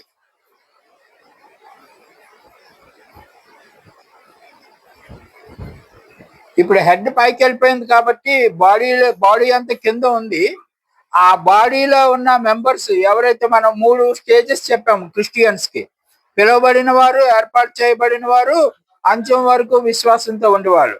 ఈ 3వ బ్యాచ్ ఉన్నది కదా, అంత్యం వరకు విశ్వాసంతో ఉన్నవాళ్ళు. వీళ్ళు అతని body. Only head was in the heaven, remaining body అంతా ఇంకా ఎక్కడే ఉంది. ఇవన్నీ వెళ్ళాలి పైకి. ఎవరి టైం వచ్చినప్పుడు వాడు వెళ్తాడు. అందరం వెళ్ళిపోవాలి, గుంపులాగా గమ్మని పైకి వెళ్ళిపోవడానికి అవ్వదు. అలా కూడా వెళ్ళారు ఒక టైము. అది మనకి సెకండ్ కమింగ్ డేట్స్ నేర్చుకుంటాం కదా, క్రొనాలజీ, అప్పుడు చెప్తాను. అయితే ఇంకా ఆ బ్యాచ్ వెళ్ళవలసి ఉంది. అది టైం అనమాట. ఆ బ్యాచ్ మొత్తం వెళ్ళిపోతే తలుపులు వేసేస్తాడు, ఇంకెవడు వెళ్ళడానికి లేదు పైకి. ఈ పైకి వెళ్ళేది అంటే ఏమి, వధువు సంఘంలో మెంబర్షిప్ కోసం వీళ్ళు పైకి వెళ్తున్నారు. అర్థమైంది కదా. వధువు సంఘంలో మెంబర్ ఎవరంటే ప్రథమ శిష్యుడు, ప్రథమ కుమారుడు, జ్యేష్ఠ కుమారుడు. జ్యేష్ఠ కుమారుడు తలకాయ వెళ్ళింది ఆల్రెడీ, జ్యేష్ఠ కుమారుడు బాడీ వెళ్ళలేదు ఇంకా. ఆ బాడీ ఇప్పుడు వెళ్ళడానికి ట్రై చేస్తున్నాం. ఇప్పుడు జ్యేష్ఠ కుమారుడు అంటే ఇప్పుడు అవ్వకు ఏం చెప్పాడు దేవుడు, నీ సంతానము ద్వారా ఆ పాముని తొక్కేస్తానని చెప్పాడు కదా. అప్పుడు ఆ సంతానం ఎవరై ఉండారు అనుకుంది ఆవిడ, ప్రథమ జ్యేష్ఠ కుమారుడు అనుకుంది. అందుకని ఆ కయ్యను పుట్టినప్పుడు యెహోవా వాళ్ళని పుట్టాడు అంటుంది. కానీ ఇక్కడ గలతీ దగ్గరికి ఇంట్లో వస్తాం అనుకుంటాను ఆ కొటేషన్ కి. గలతీలో చెప్తాడు ఆ ప్రథమ కుమారుడు ఎవరో. ఇది రెండో దీని గ్రూప్ కి వచ్చాము అందాక, చూడండి. Second class of the Abraham seed రెండో గ్రూప్ ఇది. ఒకసారి ఇక్కడికి వెళ్ళండి, 3:5. ముందు చెప్పబో సంగతులకు సాక్షార్థముగా మోషే పరిచారకుడై ఉండి దేవుని ఇల్లంతటిలో నమ్మకంగా ఉండెను. మోషే ఇప్పుడు ఎవరు? పరిచారకుడు. యేసుక్రీస్తు ఎవరు? కుమారుడు. పరిచారకుడు వేరు, కుమారుడు వేరు. కుమారుడు తండ్రి దగ్గర ఉంటాడు, పరిచారకుడు తండ్రికి దిగువన ఉంటాడు. కుమారుడితో సమానం అవడు. ఓకే, అది గుర్తుపెట్టుకోండి. దాని సారాంశం కిందకి వెళ్తే తెలుస్తుంది. ద హౌస్ ఆఫ్ సర్వెంట్స్ అంటాడు. ఎక్కడి నుంచి ఎక్కడి వరకు ఉన్నారు హౌస్ ఆఫ్ సర్వెంట్స్? ఏబేల్ నుంచి బాప్టిజం ఇచ్చి యోహాను వరకు ఉన్నారు. పేట్రియాక్స్ అన్నాం కదా వాళ్ళని, విశ్వాస వీరులు. వాళ్ళు యేసు ప్రభుని చూడలేదు, ఏం చేయలేదు. అంటే యోహాన్ చూశాడు అనుకో, ఆ పైన ఉన్న వాళ్ళు ఎవరు చూడలేదు. కేవలం తండ్రి అయిన దేవుడు చెప్పిన మాట విని దాన్ని బట్టి విశ్వసించారు అంతే. 100 మంది పుడితే అందులో ఒకళ్ళో ఇద్దరు విశ్వసిస్తున్నారు, 98 మంది విశ్వసించట్లేదు. ఆ ఒకళ్ళో ఇద్దరు విశ్వాస వీరులు అవుతున్నారు. అర్థమైందా? ఆ లిస్ట్ స్టార్టింగ్ పాయింట్ ఏబేలు. అక్కడే వాళ్ళ అన్న అయ్యని నమ్మలేదు, ఆ పాయింట్ ఏబేలు నమ్మాడు. ఇక్కడ బాప్టిజం ఇచ్చి యోహాన్ దాకా ఈ మధ్యలో ఉన్నారు ఈ పేట్రియాక్స్ అందరూ. వీళ్ళందరినీ దేవుడు ఏ లెక్కలో తీసుకున్నాడు? House of servants. కానీ మిమ్మల్ని ఏమన్నాడు? House of Sons. దేవుని కుమారులుగా మీకు ఆధిక్యత ఇచ్చాడు. హెబ్రీ అదే కదా చెప్తాడు, మీ అందరూ కౌంట్ అయిన వరకు వాళ్ళకి అది ఇవ్వలేని అంటున్నాడు. కాబట్టి వాళ్ళకన్నా మీరు గొప్పవాళ్ళు. Promise of the seed of blessings was mentioned again after the garden of Eden. చూద్దాం ఒకసారి, ఇక్కడికి వెళ్ళండి సార్. హెబ్రీ 6:13 నుంచి. దేవుడు అబ్రహామునకు వాగ్దానం చేసినప్పుడు తనకంటే ఏ గొప్పవాని తోడు అని చేయలేదు కనుక తన తోడు అని ప్రమాణం చేసి నిశ్చయముగా నేను నిన్ను ఆశీర్వదించును, నిశ్చయముగా నిన్ను విస్తరింపజేతును అని చెప్పాను. విస్తరింపజేతును అని చెప్పాడు. 18 వరకు చదువుతున్నావా? ఆ మాట నమ్మి అతడు ఓర్పుతో సహించి ఆ వాగ్దాన ఫలము పొందెను. ఎవరు? అబ్రహాం పొందుకున్నాడు. మనుషులు తమకంటే గొప్పవాని తోడు అని ప్రమాణం చేతులు వారి ప్రతి వివాదములోను వివాదాంశమును పరిష్కారం చేయనది ప్రమాణమే. ఈ విధంగా దేవుడు తన సంకల్పము నిత్యమైనదని ఆ వాగ్దానమునకు వారసులైన వారికి మరి నిశ్చయముగా కనపరచవలనని ఉద్దేశించిన వాడే తాను అబద్ధమాడ చాలని నిశ్చలమైన 2 సంగతులను బట్టి మన ఎడల ఉంచబడిన నిరీక్షణను చేపట్టుటకు శరణాగతులమై మనకు బలమైన ధైర్యం కలిగినట్టు ప్రమాణం చేసి వాగ్దానమును దృఢపరిచెను. ఎంత స్టోరీయా, ఎంత కంటిన్యూ చేయడం వల్ల మనం కన్ఫ్యూజ్ అవుతున్నాం. కానీ అక్కడ చెప్పింది ఏంటంటే దేవుడు అబద్ధం ఆడు.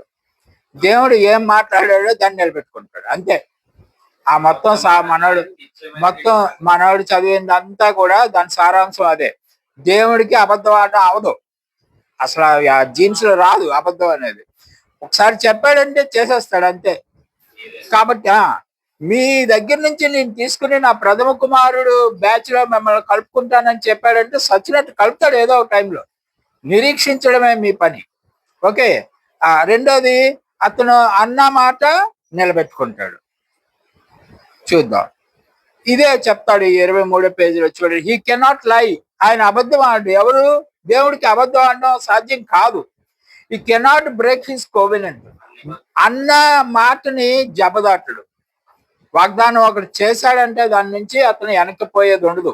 కాబట్టి ఇప్పుడు భూమి మీద ఉన్న జనుల్లో నుంచే నేను కొంతమందిని తీసుకుని నా జ్యేష్ఠత్వం ఇస్తాను వాళ్ళకని చెప్పాడు, అబ్రహాం సంతానంలో నుంచే.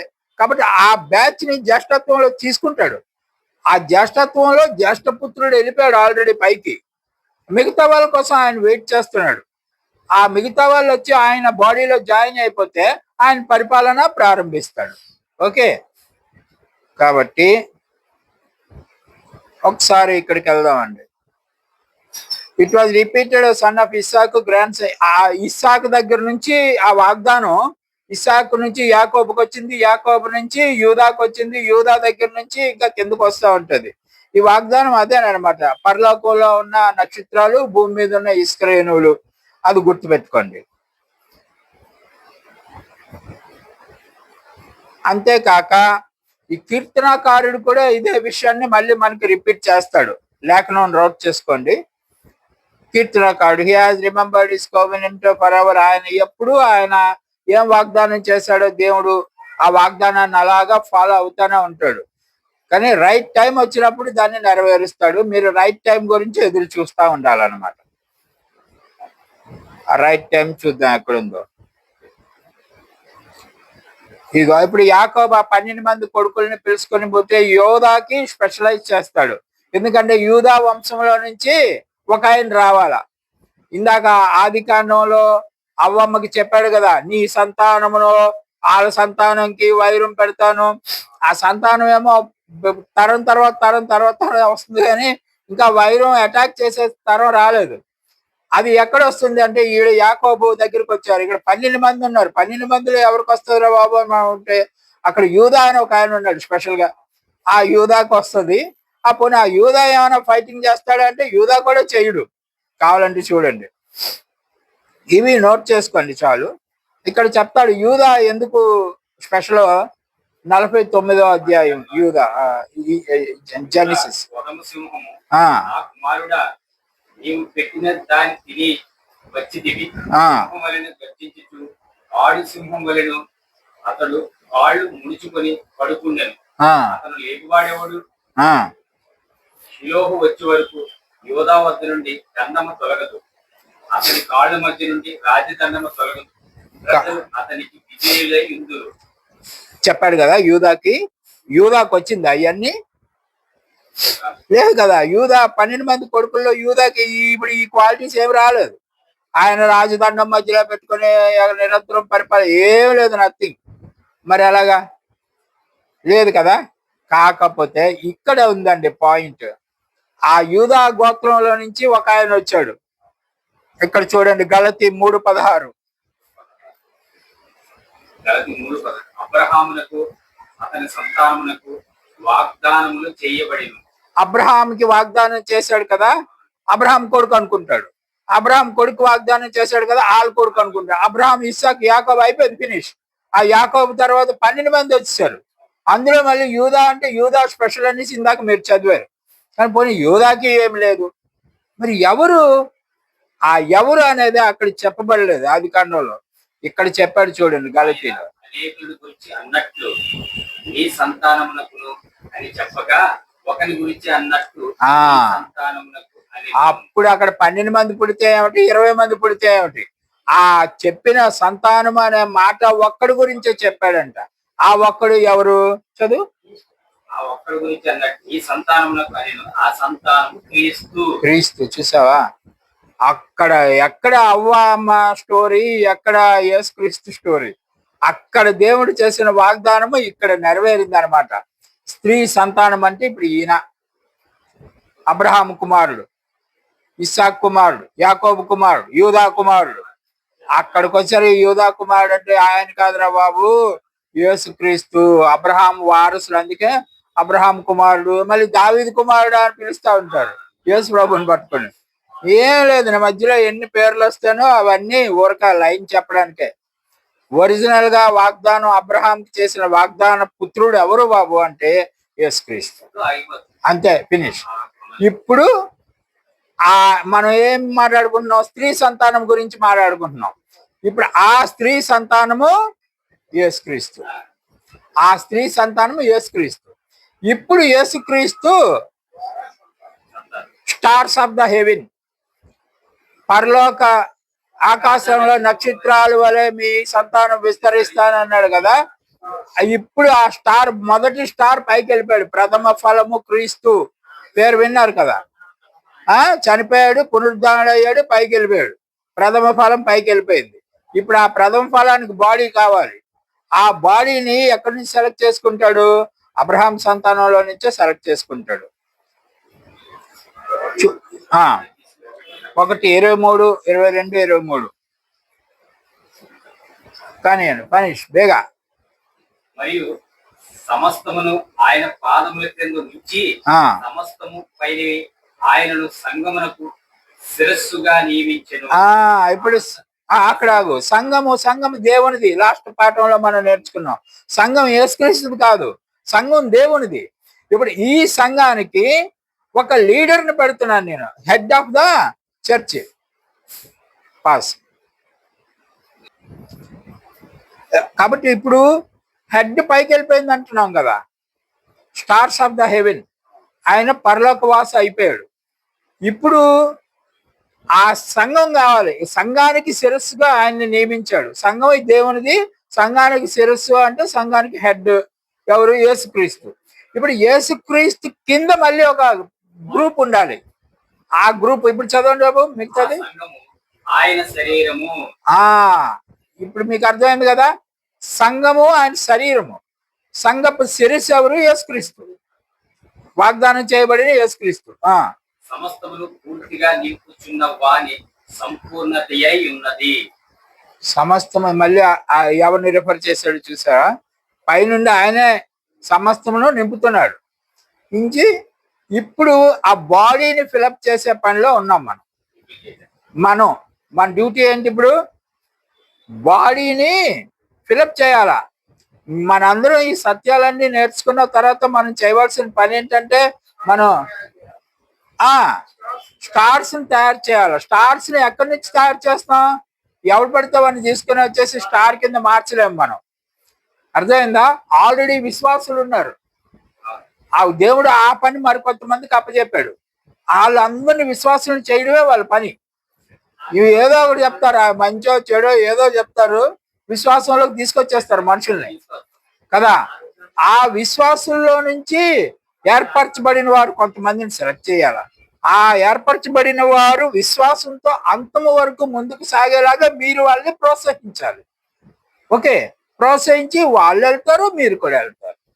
అట్లాగనమాట మన డ్యూటీ. ఇప్పుడు ఏమి, ఈ సత్యం ఎరిగిన తర్వాత మన డ్యూటీ మారిపోయింది.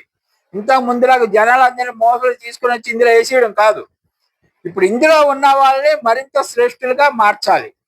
మార్చి ఆ పరలోకంలో నక్షత్రాల కింద తయారు చేసి ఆ గ్రూప్ లో వేయాలని వేయాలి. ఆ పని కష్టం. ఆ పని అందుకనే ఆఖరి గంటలో పనికొచ్చాడు కదా ఒకడు, ఆడికి ఫుల్ పేమెంటే. స్టార్టింగ్ నుంచి పాపం విత్తనాలు వేశారు పౌలు, పేతురు, వీళ్ళందరూను. వాళ్ళకి ఏం పేమెంట్ వస్తుంది? రేపు నీకు అదే పేమెంట్ వచ్చేస్తుంది. ఇప్పుడు వాళ్ళు ఆకాశ నక్షత్రాలు ఆల్రెడీ అయిపోయారు కదా. ఇప్పుడు మీరు లాస్ట్ లో వచ్చారు, ఆఖరి 1 hour లో పనిలోకి వచ్చారు. మీరు ఒకవేళ విజయవంతంగా చివరి వరకు ముందుకు సాగితే మీరు ఎక్కడికి వెళ్ళిపోతారు? ఆ గ్రూప్ లోకి వెళ్ళిపోతారు. మొదటివాడు కడపటివాడు అయినా అవ్వకపోయినా మీరు మాత్రం మొదటివారు అయిపోతారు. అందుకనే దేవుడు అంటాడు, ఆడికి ఆ పేమెంట్, నాకు ఆ పేమెంట్. అంటే నీకు ఇవ్వాలనుకునేది నీకు ఇచ్చాను కదా, ఆడికి నాకు ఇష్టమైనది ఇస్తాను, నీకేంటి అని చెప్తాడు దేవుడు. గమనించారా? కాబట్టి ఇప్పుడు మీ అందరు డ్యూటీస్ మారిపోవాలి. పాఠం అయిన తర్వాత మీ టార్గెట్ మారిపోవాలి. డ్యూటీ మారవంట పాస్టర్ గారు చెప్తున్నారు చూడు. రైట్. కాబట్టి they are both are joint heirs of the Abrahamic promise. మీరందరూ జాయింట్ హైరర్స్ అవుతారు. అంటే హైరర్స్ అంటే వారసులు. 7వ వచనం తర్వాత 29వ వచనం చదవండి. కాబట్టి విశ్వాస సంబంధులే ఆ, అబ్రహాము కుమారులని ఆ. మీరు తెలుసుకుని. Okay, strong warning. మీరేం తెలుసుకోవాలో. ఓకే, తర్వాత 29కి వెళ్ళు. మీరు క్రీస్తు సంబంధులైతే ఆ, ఆ పక్షమందు ఆ. అబ్రహాము యొక్క సంతానమై ఉండి ఆ. వాగ్దాన ప్రకారము ఆ. వారసులై ఉన్నారు. ఇప్పుడు వాగ్దానం ఏంటి? పరలోక వాసం. స్టార్స్ వాగ్దానం చేశారు మీకు. ఇది ఫ్రీ. ఏది? యేసు ప్రభు మేకలు కొట్టించుకొని చచ్చిపోయాడు కాబట్టి పునరుద్ధానం ఎవరికైనా ఫ్రీ. మీరు నమ్మినా నమ్మకపోయినా పునరుద్ధానం ఫ్రీ. అది పక్కన పడే, మీకు చేయబడిన వాగ్దానం పునరుద్ధానం కాదు. మీ వాగ్దానం ఏంటంటే జ్యేష్ఠత్వం. జ్యేష్ఠత్వాన్ని మీరు అమ్మించుకోకూడదు. అది కదా చెప్తాడు. అప్పుడు అతను ఎవరో కూర గురించి, చిక్కుడుకాయల కూర గురించి అమ్మేశాడు కదా. అలాగా మనం చేయకూడదు. డబ్బుల గురించో, సర్టిఫికెట్ల గురించో, లేకపోతే ఇంక దేని గురించో, సమాజంలో పేరు ప్రఖ్యాతుల గురించో మనం ఏం అమ్మించుకోకూడదు. జ్యేష్ఠత్వం ఈజ్ వెరీ ఇంపార్టెంట్. దానికి పాపం దేవుడు కూడా చాలా మంచోడు. ఊరగా ఇంకొకరిని తీసుకొచ్చి ఆయనలో జాయిన్ చేస్తే చాలు, నీకు ఇచ్చేస్తానంటున్నాడు జ్యేష్ఠత్వం. ఇంకేం చేయవసరం లేదు. మరొకరిని కరెక్ట్ గా పట్టుకుని ఒక్కసారి, అందుకనే మనం ఎవరిని పట్టుకుని నడిపించావు ఆడు వెళ్ళిపోతాడు, నేను ఉండిపోతాను. పౌలు కూడా అదే కదా, భయపడతాడు. నాకున్న అత్యధికమైన ఆధిక్యతలను బట్టి నేను అత్యధికంగా హెచ్చింపబడుకున్న నిమిత్తం నా శరీరంలో ఒక ముళ్ళు పెట్టాడు, వాడు సైతాను ఒక దూత ఉన్నాడు నా బాడీలో అంటాడు. ఎందుకు? ఆయనకి ఉన్న ఏమిటంటారు దర్శనాలు, అర్హతలు ఇవన్నీ చూసుకొని ఆయననే హెచ్చించేసుకుని ఒకవేళ స్కిప్ అయిపోతాడేమో, అది మనకు కూడా ఉంటుంది కదా. పౌలుకు ఉన్నప్పుడు మనకు ఉండదు ఏంటి? మనకు కూడా ఉంటుంది. కాబట్టి మనం ఎవరిని నడిపిస్తాం, వాడు జాయిన్ అయిపోవచ్చు, మనం ఉండిపోతాం.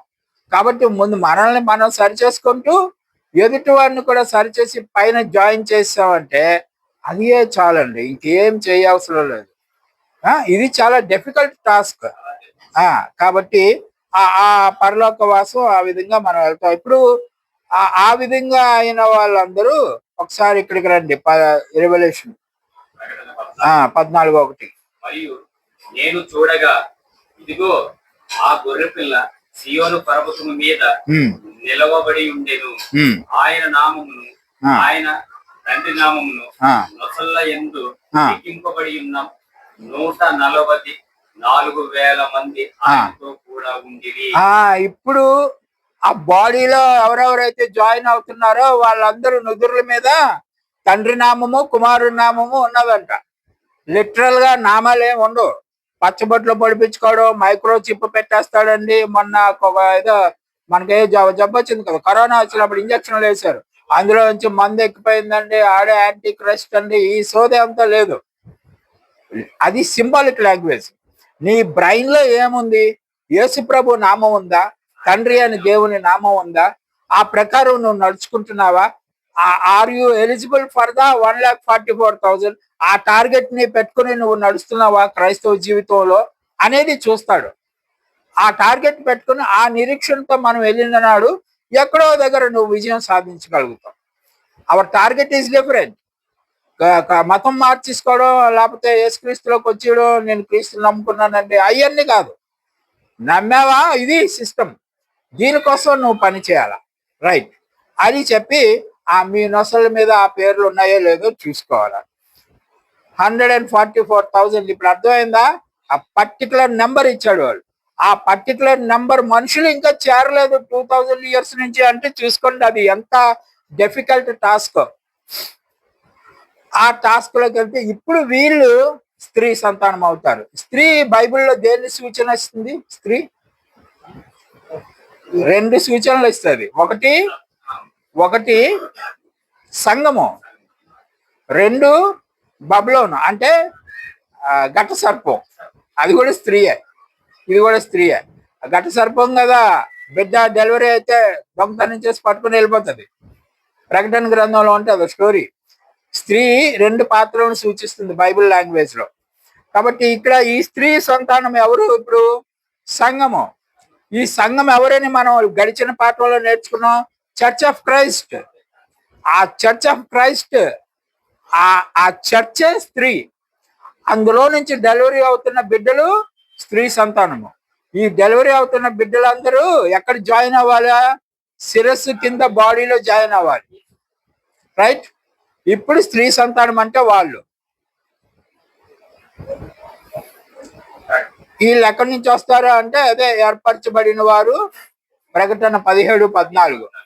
మీరు గొర్రెపిల్లతో యుద్ధము చేతురు కానీ గొర్రెపిల్ల ప్రభువులకు ప్రభువును రాజులకు రాజునై ఉన్నందున తనతో కూడా ఉండిన వారు పిలువబడిన వారై ఏర్పరచబడిన వారై నమ్మకమైన వారై ఉన్నందున ఆయన ఆ రాజులను జయించును. ఏ రాజులు ఇప్పుడు వీళ్ళతో ఫైటింగ్ చేసేది? ఇప్పుడు ఈ రాజులు అక్కడ 2 గ్రూపులు ఉన్నాయి, గమనించండి. మళ్ళీ చదవండి, స్లోగా చెప్తాను. వీరు గొర్రెపిల్లతో యుద్ధం చేస్తారు. వాళ్ళెవరు? ఇందాక మనం మాట్లాడుకున్న సర్ప సంతానం అయ్యి ఉంటారు, తర్వాత చెప్తారు. అందాక ఇప్పుడు లేఖనం వచ్చింది కాబట్టి చెప్తున్నా, కింద అది కూడా చెప్తాడు. ఈ స్త్రీ సంతానం బ్యాచ్ అయిపోయాక సర్ప సంతానం దగ్గరికి వెళ్తాం మనం. సో ఇప్పుడు వాళ్ళు ఫైటింగ్ చేస్తారు మనతో, అంటే స్త్రీ సంతానంలో. మనం స్త్రీ సంతానమో కాదు ఇంకా తెలియదు. వాళ్ళు ఫైటింగ్ చేస్తారు. ఫైటింగ్ చేస్తే గెలుస్తారా ఓడతారా? చదువు.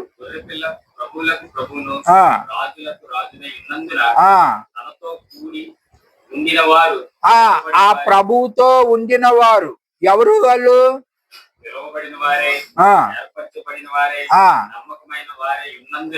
ముందు పిలువబడ్డారు. తర్వాత వాళ్ళు ఏర్పాటు చేయబడ్డారు. వాళ్ళే తిరిగి చివరి వరకు నమ్మకంగా ఉన్నారు. అలా తగ్గిపోతుంటారులే. వాళ్ళు మాత్రం ఫైటింగ్ చేసి గెలుస్తారు. సో ఇప్పుడు నువ్వు స్త్రీ సంతానం అయితే with whom you are fighting? ఎవరితో ఫైటింగ్ చేస్తున్నావు? ఎవడు? వాళ్ళే సర్ప సంతానం. వాళ్ళు ఎక్కడున్నారు? నువ్వు ఫైటింగ్ చేస్తున్నావు అంటే నువ్వెక్కడున్నావు, వాడు అక్కడే ఉన్నాడు. ఆడెక్కడ నరకంలో ఉండి నువ్వు పరలోకంలో ఉంటే వాడితో నువ్వు ఎక్కడ ఫైటింగ్ చేస్తావు? రైట్? కాబట్టి అది ఇప్పుడు అదండి బాడీ ఆఫ్ క్రైస్ట్. ఈ 1,44,000 మంది వాళ్ళనమాట. ఎవరైతే పిలువబడి ఏర్పాటు చేయబడి నమ్మకంగా చివరి వరకు ఉండి సైతాన్తో పోరాటం చేస్తున్నారో వాళ్ళు.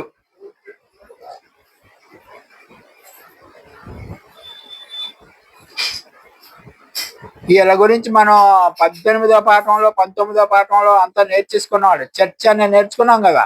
చర్చ్ 1, 2, 3 చర్చ్ ఆఫ్ క్రైస్ట్ లో అదే రిఫర్ చేస్తున్నాడు.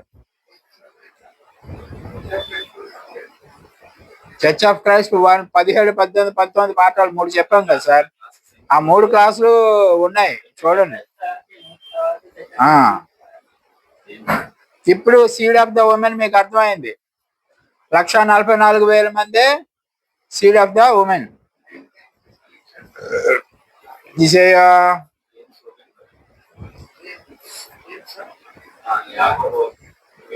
1:18 చదివమ్మా. ఆయన తాను సృష్టించిన వాటిలో మనము ప్రథమ ఫలముగా ఉంటున్నట్లు సత్యవాక్యము వలన మనలను తన సంకల్ప ప్రకారము కనిను. సత్యవాక్యము వలన మిమ్మల్ని కంటానంటున్నాడు ఇప్పుడు దేవుడు. సత్యవాక్యం ఏది? మనం చదువుతున్న సత్యవాక్యం మనం అంటాం. మరి బ్యాప్టిస్టులు, లూథరన్స్, పెంతెకోస్తలు, చర్చ్ ఆఫ్ క్రైస్ట్ వాళ్ళు, మెస్పిటేరియన్లు వీళ్ళందరూ వాళ్ళు బైబిల్ చదవట్లేదా? వాళ్ళు అదే చదువుతున్నారు కదా. అప్పుడు వాళ్ళు చదివేది అదే కదా. ఇప్పుడు ఏం చదువు? సత్యవాక్యమే కదా. కాబట్టి ఇప్పుడు అదే సత్యవాక్యం. ఇన్ని సంవత్సరాలు మనం ఏ సత్యవాక్యం అయితే చదువుకుని వచ్చామో సండే స్కూల్ కాలం నుంచి, అదే సత్యవాక్యం ఇవేళ చదువుతుంటే మనకి డిఫరెంట్ గా అనిపిస్తుంది. చూసావా? ఎందుకంటే ఇప్పుడు బైబిల్కి డిక్షనరీ అయ్యింది. ఇంతకు ముందు బైబిల్కి మనకి చెప్పే పాస్టర్ గారులు డిక్షనరీలు అయ్యారు. మనం ఎవరు బోధ చేస్తున్నారు ఈ బైబిల్ని, వాళ్ళు మనకి డిక్షనరీలు అయ్యారు. ఈవేళ ఈ బైబిల్ డిక్షనరీ అయ్యింది. దానివలన బైబిల్ టు బైబిల్ అవడం వలన దీన్ని కాదనలేని సత్యం ఇది. సత్యవాక్యం ఉన్నది ఉన్నట్లుగా మీ ముందుకు తీసుకొచ్చే కాలంలో ఇప్పుడు మీరున్నారు. ఆ కాలం తీసుకొచ్చింది. ఇంత ముందు కాలంలో ఈ సౌకర్యాలు లేవు కదా. ఇప్పుడు ఒక హెబ్రూ వర్డ్ ఒక సిస్టమ్ లో మనం పెట్టి దీని మీనింగ్ ఏంటంటే హిందీలో ఏమంటారు, తెలుగులో ఏమంటారు, తమిళ్లో ఏమంటారు అన్ని చెప్పేస్తారు. గూగుల్ దగ్గరికి వెళ్ళి మీరు ఏదైనా ఒక వర్డ్ కొట్టండి, నీకు తెలుగులో కావాలా, ఇంగ్లీష్ లో కావాలా, ఏ భాషలో కావాలో ఆ భాషలో చెప్పచ్చు. ఇంతకుముందు ఏడుంది ఆ ఫెసిలిటీ లేదు కదా మనకి. ఇప్పుడు మనం అడిగే భాష కాక వేరే భాషలో కూడా చెప్పేస్తా ఉంది. దేవుడు ఆ నాలెడ్జ్ మనకి ఎందుకు ఇచ్చాడంటే సత్యవాక్యాన్ని యోగ్యంగా అర్థం చేసుకునే అవకాశం నీ ముందు పెట్టాడు. ఇప్పుడు నువ్వు తీసుకుంటావో తీసుకోవా అనేది నీ ఇష్టం. అది తీసుకోవాలని మళ్ళీ దేవుడు కంపల్షన్ చేయడు. 2 చెట్లు పెట్టాడు, నువ్వు తినకూడదు అన్నాడు, తినొచ్చు అన్నాడు. ఆడేం చేశాడు? అది ఆ మంచి చెడు అన్ని మన ముందే ఉంటాయి. జీవము మరణము మీ ముందే ఉంచానని చెప్తాడు కదా, అలాగనమాట. రైట్, ఇది చూడండి వేగం 5:9 ప్రకటన. ఆ పెద్దలు, నీవు ఆ గ్రంథమును తీసుకొని దాని ముద్రలను విప్పుటకు యోగ్యుడవు, నీవు వధింపబడిన వాడివై ఈ రక్తం ఇచ్చి ప్రతి వంశములోను ఆయా భాషలు మాట్లాడు వారిలోను ప్రతి ప్రజలోను ప్రతి జనం అంటే world wide not only Israelites, world wide మనుషులను కొని ఆ దేవునికి వారిని ఒక రాజ్యముగాను యాజకులుగాను చేసితివి, కనుక వారు భూమి లోకమందు ఏలుదురని కొత్త పాట. అది అర్థమైందా? ఆ రాజ్యంగా మిమ్మల్ని చేస్తున్నాడు బాడీలోకి వెళ్ళినప్పుడు. అప్పుడు మీరందరూ ఏం చేస్తారు? భూమి మీద ఉన్న జనాలను ఏలుతారు. So you are a special. అందరు క్రైస్తవులు అంటే క్రైస్తవులు కాదు. మీరు విశ్వాసంతో చివరి వరకు అడుగులేసిన వాళ్ళు. మిమ్మల్ని బాడీలో కలుపుకుంటాడు. బాడీలో కలుపుకున్న ఆయన పరిపాలిస్తూ ఉంటాడు కదా భూమిని. మీరే పరిపాలిస్తారు, ఆయన అసలు రాడు కిందకి, మీరే పరిపాలించేది. Right, this is the first fruits. వీళ్ళు ప్రథమ ఫలాలు, ఈ 1,44,000 మంది. ఇప్పుడు ఇది మర్మము. అందుకనే క్రీస్తు మర్మమై ఉన్నాడు అని చెప్తారు కదా. ఏం మర్మం రా బాబు అంటే, ఆ క్రీస్తే ఏదో యేసుక్రీస్తు గడ్డల మీసాలు పెద్ద అంగి వేసుకుంటాడు, ఏంటంటే పెద్ద మర్మం అంటాం. ఇప్పుడు మర్మం అంటే ఏమి? ఆయన శిరస్సు అయి ఉన్నాడు, ఆయన బాడీలో మనం వెళ్ళి జాయిన్ అవుతాం అనేది మర్మం. అది మర్మం. ఒకసారి రోమ 16:25 చూడు, 25. సమస్తమైన అన్యజనులు విశ్వాసమునకు విధేయులగునట్లు అనాది నుండి రహస్యముగా ఉంచబడి ఇప్పుడు ప్రత్యక్షపరచబడిన మర్మము నిత్య దేవుని ఆజ్ఞ ప్రకారము ప్రవక్తల లేఖనముల ద్వారా వారికి తెలపబడి ఉన్నది. ఈ మర్మమును అనుసరించి ఉన్న నా సువార్త ప్రకారముగాను యేసుక్రీస్తుని గురించిన ప్రకటన ప్రకారముగాను మిమ్మలను స్థిరపరచుటకు శక్తిమంతుడను అద్వితీయ జ్ఞానవంతుడినైన దేవునికి యేసుక్రీస్తు ద్వారా నిరంతరము మహిమ కలుగునగాక. అంత పెద్ద సెంటెన్స్ అండి అది. ఓకే, దాని ఆ మొత్తం మర్మం ఏంటంటే ఇప్పుడు నేను చెప్పింది, యేసుక్రీస్తు శిరస్సు ఆ బాడీలో మొత్తం ప్రపంచం నుంచి జనాలను సెలెక్ట్ చేసుకుని పెట్టుకుంటాడు. సో టెస్ట్ ఎవరికంటే వరల్డ్ వైడ్ ఉన్నటువంటి క్రిస్టియన్స్ కి, ఈ మన పాస్టర్ ప్రార్థన చేసినప్పుడు మొత్తం ప్రపంచంలో ఉన్న సంఘాలు అన్నిటి గురించి ప్రార్థన చేస్తారు. సార్వత్రిక సంఘాలు ఏదో చెప్తారు, యూనివర్సల్ సంఘాలు. ఆ సంఘాలు అన్నిట్లో నుంచి కూడా మనుషుల్ని సెలెక్ట్ చేసుకుంటాడు. ఇలా క్యాథలిక్స్ వస్తారు, లోదరిన్స్ వస్తారు, ఏం కాదండి. ఆ మనుషులు, ఆయనకు కావాల్సిన మనుషులు కొన్ని క్వాలిటీస్ పెట్టాడు. ఆ క్వాలిటీస్ అన్ని ఎక్కడుంటే అవి జరుగుతూ ఉంటాయి. రైట్, ఇప్పుడు ఈలాగన వెళ్ళే వాళ్ళందరూ నేరో వేలో వెళ్తున్నట్లు లెక్క, ఇరుకు మార్గంలో వెళ్తున్నట్లు లెక్క. ఓకేనండి. మిగతా క్రైస్తవులందరూ విశాల మార్గంలో వెళ్ళిపోతున్నారు. మనం ఏమంటాం? క్రైస్తవులు ఇరుకు మార్గంలో వెళ్తున్నారు, ప్రపంచంలో మిగతా వాళ్ళందరూ విశాల మార్గం అది అనుకుంటున్నాం కదా. అదంతా ఉట్టిదే. విశాల మార్గంలో వెళ్ళేది కూడా మన క్రైస్తవులే, బయట వాళ్ళు కాదు. వాళ్ళకి ప్రత్యేకమైన రక్షణ ప్రణాళిక ఉంది కదా. వాళ్ళు రావాల్సిన పని లేదు ఈ రోడ్లోకి. వాళ్ళకి వేరే రోడ్డు ఉంది, రాజమార్గం ఒకటి ఉంది, యెషయా 35లో ఉంటుంది. ఈ ఇరుకు మార్గం విశాల మార్గం మన క్రైస్తవులకే. కాబట్టి ఇప్పుడు ఈ ప్రకారం వెళ్తున్న 1,44,000లోకి వెళ్ళాలనుకుంటున్న వాళ్ళు ఇరుకు మార్గంలో ప్రయాణిస్తున్న క్రైస్తవులు. వాళ్ళే స్త్రీ సంతానం. వీళ్ళే సర్పం యొక్క తలని తొక్కేంత స్తోమత ఉన్న వాళ్ళు వీళ్ళు.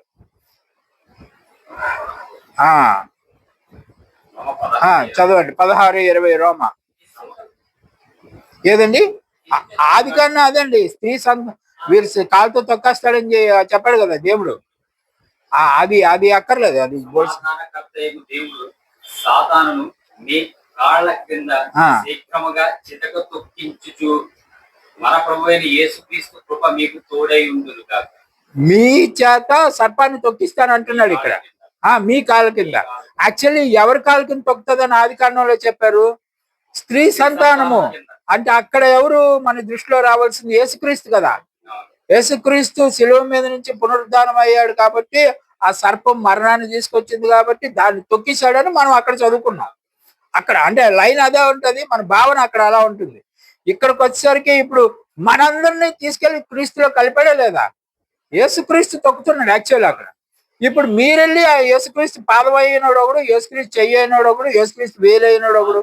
మరి యేసుక్రీస్తు తొక్కితే మీరందరూ తొక్కేసినట్టే లెక్క. అది అక్కడ జరిగింది. ఓకే, ఆయన చేతిలో మీరందరూ ఇన్స్ట్రుమెంట్స్ లా ఉంటారన్నమాట. ఇప్పుడు నీ సంతానమునకు వారి సంతానమునకు మధ్యలో వైరం కలుగజేస్తానంటాడు ఆది కాండంలో. ఇప్పుడు ఒక సంతానం మీకు అర్థమైపోయింది. ఇప్పుడు సర్ప సంతానం అంటే ఎవరు తెలుసుకోవాలిగా. మరి ఎవరు చెప్పారు సర్ప సంతానం గురించి? యోహాను 8:38 చూడండి. ఇప్పుడు సర్ప సంతానం దగ్గరికి వెళ్ళిపోదాం. ఒక పావు గంటలు అయిపోవచ్చు మోస్ట్లీ. నేను నా తండ్రి యొక్క చూచిన సంగతులే బోధించుచున్నాను. ఆ ప్రకారమే మీరు మీ తండ్రి యొక్క వినిన వాటినే జరిగించుచున్నారని వారితో చెప్పాను. ఈ యేసు ప్రభు ఈ బ్యాచ్ స్టోరీ మీకు తెలిసే ఉంటుంది. ఆ శాస్త్రులు పరిచయాలు ఉంటారు కదా, వాళ్ళతో ఆర్గ్యుమెంట్ చేస్తున్నాడు. చేస్తే యేసు ఏమంటాడు చూడండి. నేను నా తండ్రి యొక్క విన్న మాటలు మీకు చెప్తున్నాను అంటే, ఇప్పుడు వీళ్ళ తండ్రి ఎవరు? యెహోవా అనుకోండి. యెహోవా దాని తండ్రి దగ్గర ఏం విన్నాడో అయ్యి ఈయన మాట్లాడుతున్నాడు, లేఖనాలు చూపిస్తున్నాడు వాళ్ళకి. ఇప్పుడు ఆ లేఖనాలనే వీళ్ళు తప్పు పడుతున్నారు. మళ్ళీ వాళ్ళు ఆ లేఖనాలు చదువుతున్నారు, మళ్ళీ యేసుని తప్పు పడుతున్నారు.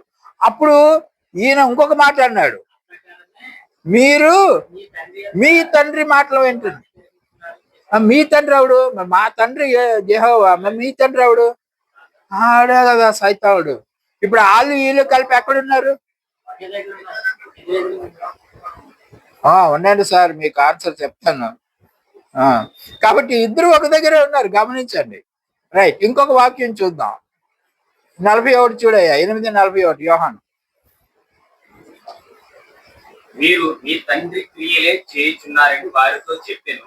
అందుకు వారు, మేము వ్యభిచారముల వలన పుట్టిన వారు కాము, దేవుడు ఒక్కడే మాకు తండ్రి అని చెప్పగా. దేవుడే వాళ్ళకి తండ్రిని. అది పాయింట్ మీరు గమనించాలి. మనల్ని వ్యతిరేకించే వాళ్ళు మన సంఘంలోనే ఉంటారు. వాళ్ళు కూడా మేము యేసు భక్తులమే కదా, మేము క్రైస్తవులమే కదా, నువ్వు చెప్తున్నావు అబద్ధ బోధ. అప్పుడు నువ్వు చెప్పేది ఏంది? లేఖనం చెప్తున్నావు. యేసుక్రీస్తు అక్కడ ఏం చెప్పాడు? లేఖనాలే చెప్పాడు. వాళ్ళు ఏమంటున్నారు? యేసుక్రీస్తు నువ్వు సైతాన్ పెట్టు అంటున్నారు. యేసుక్రీస్తు ఆయన సర్ప సంతానం అంటున్నాడు. ఇప్పుడు మనం వెళ్ళి చర్చిలో ఇవన్నీ నేను చెప్పాను అనుకోండి, నన్నేమంటారు? వీళ్ళు అబద్ధ బోధకుడు అంటారు, వీళ్ళు యాంటీ క్రైస్ట్ అంటారు, ఇంకేయో చెప్తా ఉంటారు. మరి మనం ఏం చెప్తున్నాం? బైబిల్ టు బైబిల్ చెప్పాము కదా, అప్పుడు అబద్ధ బోధకుడు అవుతాడు. అప్పుడు వాళ్ళ గురించి వాళ్ళేం చెప్పుకోవడం? మేము నిజమైన క్రైస్తవులు అండి, we are true Baptist, we are true Lutherans అట్లా చెప్తా ఉంటారు వాళ్ళు. మనం నేనవన్నీ నాకు మరి మనకేం లేదు కదా. We are not Lutherans, not Baptist, not Pentecost, not Catholic. అప్పుడు ఏం డినామినేషన్ లేదు మనకి. అప్పుడు వాడి డినామినేషన్ పేరు చెప్పి నేను నిజమైన క్రైస్తవుని అని చెప్తాడు. ఇప్పుడు అదే చెప్తున్నారు వాళ్ళు కూడా. ఏం చెప్పారు? We have one father, Abraham సంతానం మేము, మాకు దేవుడే తండ్రి, నువ్వెవడివి? అది కదా అడుగుతున్నారు వాళ్ళు. వెళ్దాం కిందకి. 42-43 చదవండి.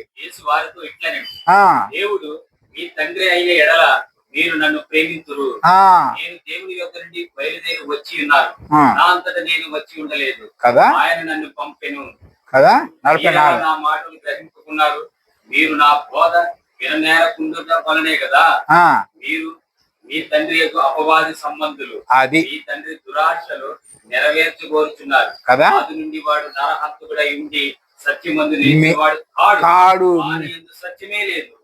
అబద్ధం మాట్లాడినప్పుడు తన స్వభావం అనుసరించి మాట్లాడటం, వాడు అబద్ధికుడు, అబద్ధములకు జనకుడై ఉన్నాడు కదా.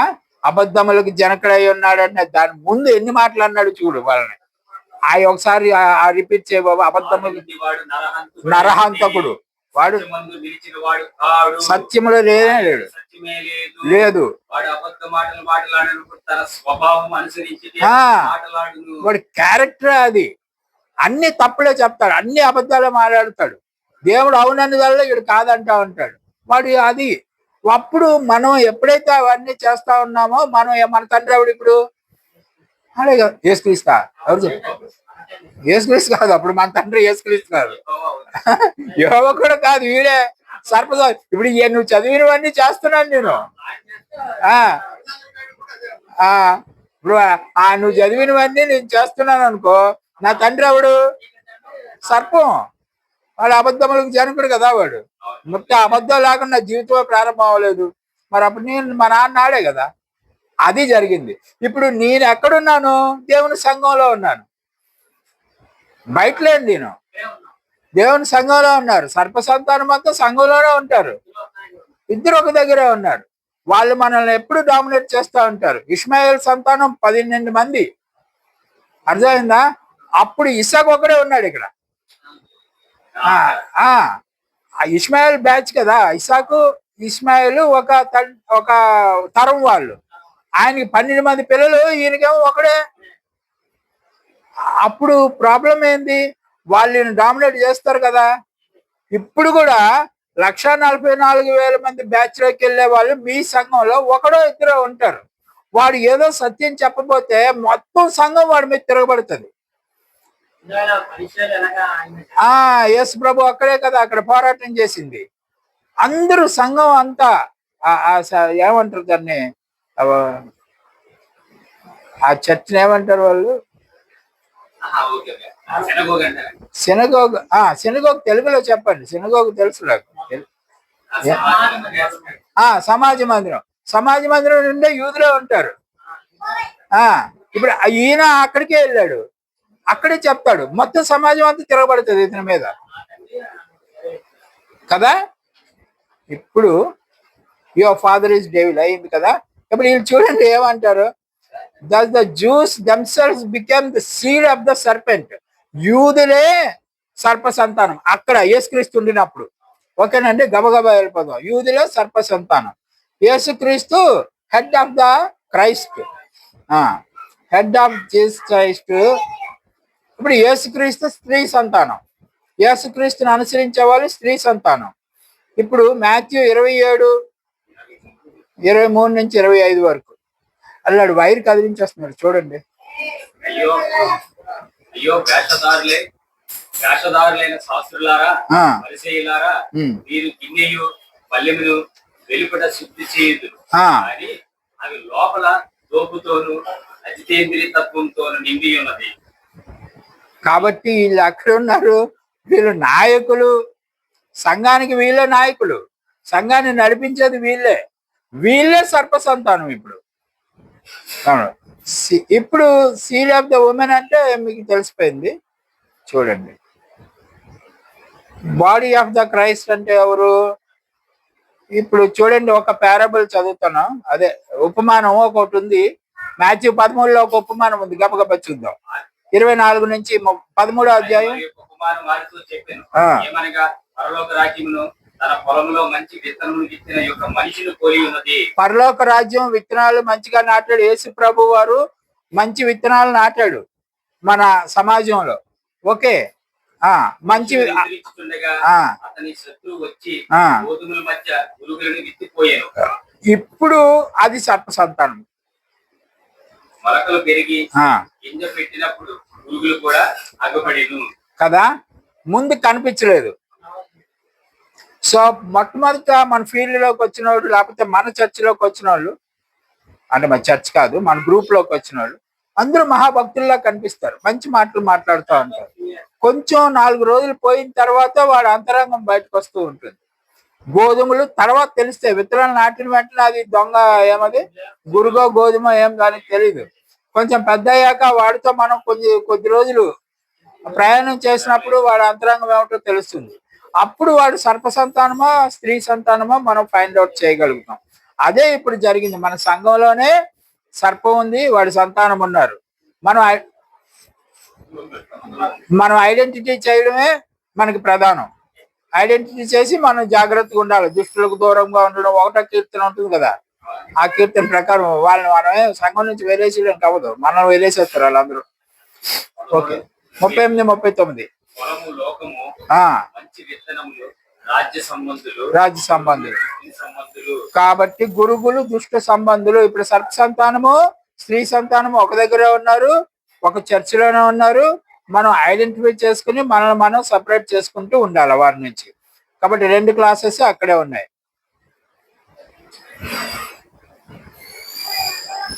కాబట్టి ఇప్పుడు thus the enmity with in the Christian themselves. ఇప్పుడు వాళ్ళని ఇప్పుడు మన దగ్గర అక్కడ యూదులు అయ్యారు, యేసుక్రీస్తు బ్యాచ్ అయింది. ఇప్పుడు మన చర్చిలో మనం ఏమంటాం, వీళ్ళని సర్ప సంతానం అన్నట్లేదు. సర్ప సంతానం అంటే మనం తల మీద కొడేస్తారు వాళ్ళు. కాబట్టి నామినల్ క్రిస్టియన్స్, నామకార్థ క్రైస్తవులు, నిజమైన క్రైస్తవులు అందరూ అక్క దగ్గరే ఉంటారు. సో నామకార్థ క్రైస్తవులు ఏంటంటే ఏదో ఆదివారం అయింది, వైట్ డ్రెస్ వేసుకున్నామా, చర్చికి వెళ్ళామా, ఆమెను అన్నామా, రొట్టె ద్రాక్షరసం తీసుకున్నామా, ఇంటికి వచ్చామా, అంత మళ్ళీ ఆదివారమే ఆ బూజులు దులిపి బైబిల్కి తీసుకుని వెళ్తాం. అంతేగాని ఇప్పుడు మన క్రైస్తవులు ఎందుకు అయ్యామంటే క్రైస్తవ జీవన విధానంలో మనం నడవడానికని క్రైస్తవులు అయ్యాం. అదేమి ఇక్కడ ఉండదు, రైట్? అదేమి ఇక్కడ ఉండదు. కాబట్టి నామినల్ క్రిస్టియన్స్ వేరు, రియల్ క్రిస్టియన్స్ వేరు. ఇప్పుడు నామినల్ క్రిస్టియన్స్ ని వాళ్ళ సర్ప సంతానం కింద మనం లెక్కేసుకోవాలి. Real Christians their target is different. వారి టార్గెట్ ఏమై ఉన్నది, ఏమి 1,44,000 మందిలో ప్రథమ జ్యేష్ఠత్వాన్ని పొందుకోవడానికి పోరాటం చేసేవాడు రియల్ క్రిస్టియన్. కాబట్టి ఆ రియల్ క్రిస్టియన్స్ సర్పాన్ని తొక్కుతారు. సర్పాన్ని తొక్కడం అంటే ఆషామాషి కాదు, అది కాటేసేస్తుంది కదా. ఒక అవినీతి కార్యం నీకు ఆఫర్ వచ్చింది, దాన్ని నువ్వు చెయ్యాలా వద్దా అనుకుంటున్నావు. ఆ చెయ్యకూడదు అని నువ్వు ఎప్పుడైతే డిసైడ్ అయ్యావో నువ్వు ఆ పావును తొక్కిసావు. నీకు ఇంత ఇస్తాను, నీకు ఒక దొంగ సర్టిఫికేట్ ఇస్తాను, నా తరపున నువ్వు సంఘం ఓపెన్ చేసి డబ్బులు కలెక్ట్ చేయి, నీ వంతు నువ్వు తీసుకొని నా వంతు నాకు ఇయ్యి అంటాను. నేను పెద్ద పాస్టర్ అనమాట, నా జూనియర్ పాస్టర్లు మీరు అందరూ. ఓకే, నీకు ఆఫర్ అది. నా పేరు, నా బ్రాండ్ నేమ్ అంటారు కదా, నా బ్రాండ్ నేమ్ చెప్తే నీ సంఘానికి బోల్డ్ మంది వచ్చి పడిపోతారు. వాళ్ళందరూ డబ్బులు ఇస్తారు. 20% నువ్వు ఉంచుకో, 80% నాకు ఇచ్చేయాలి అని నేను ఒక అగ్రిమెంట్ మీతో చేసుకుంటే, నువ్వు ఉత్తి పుణ్యానికి అసలు ఏమీ లేకుండా తిరుగుతున్నావు రోడ్ల మీద. అప్పుడు 20% ఆదాయం వస్తుందంటే నువ్వు అవునంటావు కాదంటావా? అవునంటావు. ఇప్పుడు పాము వచ్చింది నీ దగ్గరికి, కాలుతో తొక్కుతావా లేదా దేవుడు చూస్తా ఉంటాడు. అక్కడే అంతే. నువ్వు అవును అన్నావు అంటే తొక్కలేదు, పాము కాటేసింది. నువ్వు కాదన్నావు అనుకో, వాడు ఆఫర్ని నువ్వు తిరస్కరించావు అనుకో, నువ్వు దాన్ని కాలుతో తొక్కిసావు. అది ఇప్పుడు పరీక్ష. అదేనండి ఇప్పుడు మీకు తీర్పు తీర్చబడును అది చెప్తాం కదా. అయ్యే తీర్పు అదంతా వేరే స్టోరీ, అదేం కాదు, ఇదే తీర్పు. ఇప్పుడు నువ్వు ఏం చేస్తావు అనే దాన్ని బట్టి నువ్వు డిసైడ్ అవుతావు, నువ్వు అక్కడ ఇక్కడ అనేది. అది కదా తీర్పు. తీర్పు means judgement. God gives you judgement whether you belongs to up or belongs to down. ఆ అప్ డౌన్ ఎక్కడ డిసైడ్ అవుతుంది, నువ్వు ఇక్కడ తొక్కావా లేదా, అది కదా. వాడు తొక్కుతున్నాడు. అలాంటి ఆఫర్లు మనకు డైలీ బోల్డ్ వస్తూ ఉంటాయి. ఇలాంటి ఆఫర్లు ఏమండి, ఆ అమ్మాయి ఎవరో పిలుస్తూ ఉంటుంది, మీకు ఆల్రెడీ పెళ్ళి అయిపోయింది, ఇంకొక ఆవిడ ఉంటుంది, ఆవిడ దిక్కులేందండి, ఆవిడకి హెల్ప్ చేయాలండి, అదండి ఇదండి చెప్తా ఉంటాం. మనం సింపతి అనుకుంటాం పబ్లిక్ లో. సింపతి చివరికి కిందకి వెళ్ళేసరికి ఏమవుతుంది తెలుసా, దీన్ని వదిలేసి దాన్ని పెళ్లి చేసుకోవాల్సి వస్తుంది. కాలుతో తొక్కుతావా తొక్కవా? ఇప్పుడు మనకు అది మంచిదైతే తొక్కం, కాటేయించేస్తాం దాని చేత. లేదు ఇది మంచిది అనుకో, తొక్కేస్తాం, అయిపోయింది, ఫినిష్. నువ్వు అలాగ 1, 2, 3, 4 విజయాలు ఎప్పుడైతే సాధించావో 5వ విజయం 6వ విజయం ఊరకనే వెళ్ళిపోతావు. ఫస్ట్ ప్రాక్టీస్ చేసినప్పుడే కష్టం అనిపిస్తుంది. అవన్నీ ఈ పాములు తొక్కడానికి ప్రాక్టీస్ లోనే కొంచెం కష్టం అనిపిస్తుంది. అలవాటు అయిపోయిన తర్వాత ఊరకనే ఎగరేసేస్తావు పాముల్ని. With experience I'm telling you. First initial పాపాలైనా అంతేనండి. ఫస్ట్ దొంగతనం చేసినప్పుడు లేకపోతే వ్యభిచారం చేసినప్పుడు భయంగా అనిపిస్తుంది. 2, 3 సార్లు చేసిన తర్వాత అది అలవాటు అయిపోతుంది. అప్పుడు ఇంకా మనం ప్లాన్లు వేసి మరి చేస్తాం పెద్ద పెద్ద అర్థమైంది కదా. ఇవన్నీ మన జీవితానుభవాల్లో ఉన్నవే, కొత్తవి ఏమి లేవు. కాబట్టి ఇప్పుడు పాములు తొక్కడం అనేటువంటిది మీకే, మీ డ్యూటీ. అది విజయవంతంగా తొక్కావా, తొక్కినప్పుడు ఫెయిల్ అయిపోయావా అనేది దానిని బట్టి మీకు తీర్పు తీర్చబడుతుంది. You shall bruise thy head and thou shall bruise his heel. అది ఆ పాము మడి మీద కాటేస్తుంది. అర్థమైంది కదా మీకు మొత్తం పిక్చర్. ఎనీ మోర్ డౌట్స్ ఉంటే క్లోజ్ చేశాక అడుగురు కదా. ఓకే, దేవుడు మీ అందరినీ దీవించిన గాక. ఈవేళ పాఠం 37 పేజీలు ఉన్నా కానీ గంటన్నరలోనే అవగొట్టాం. చాలా సంతోషం. సంతోషం. Okay, praise the lord.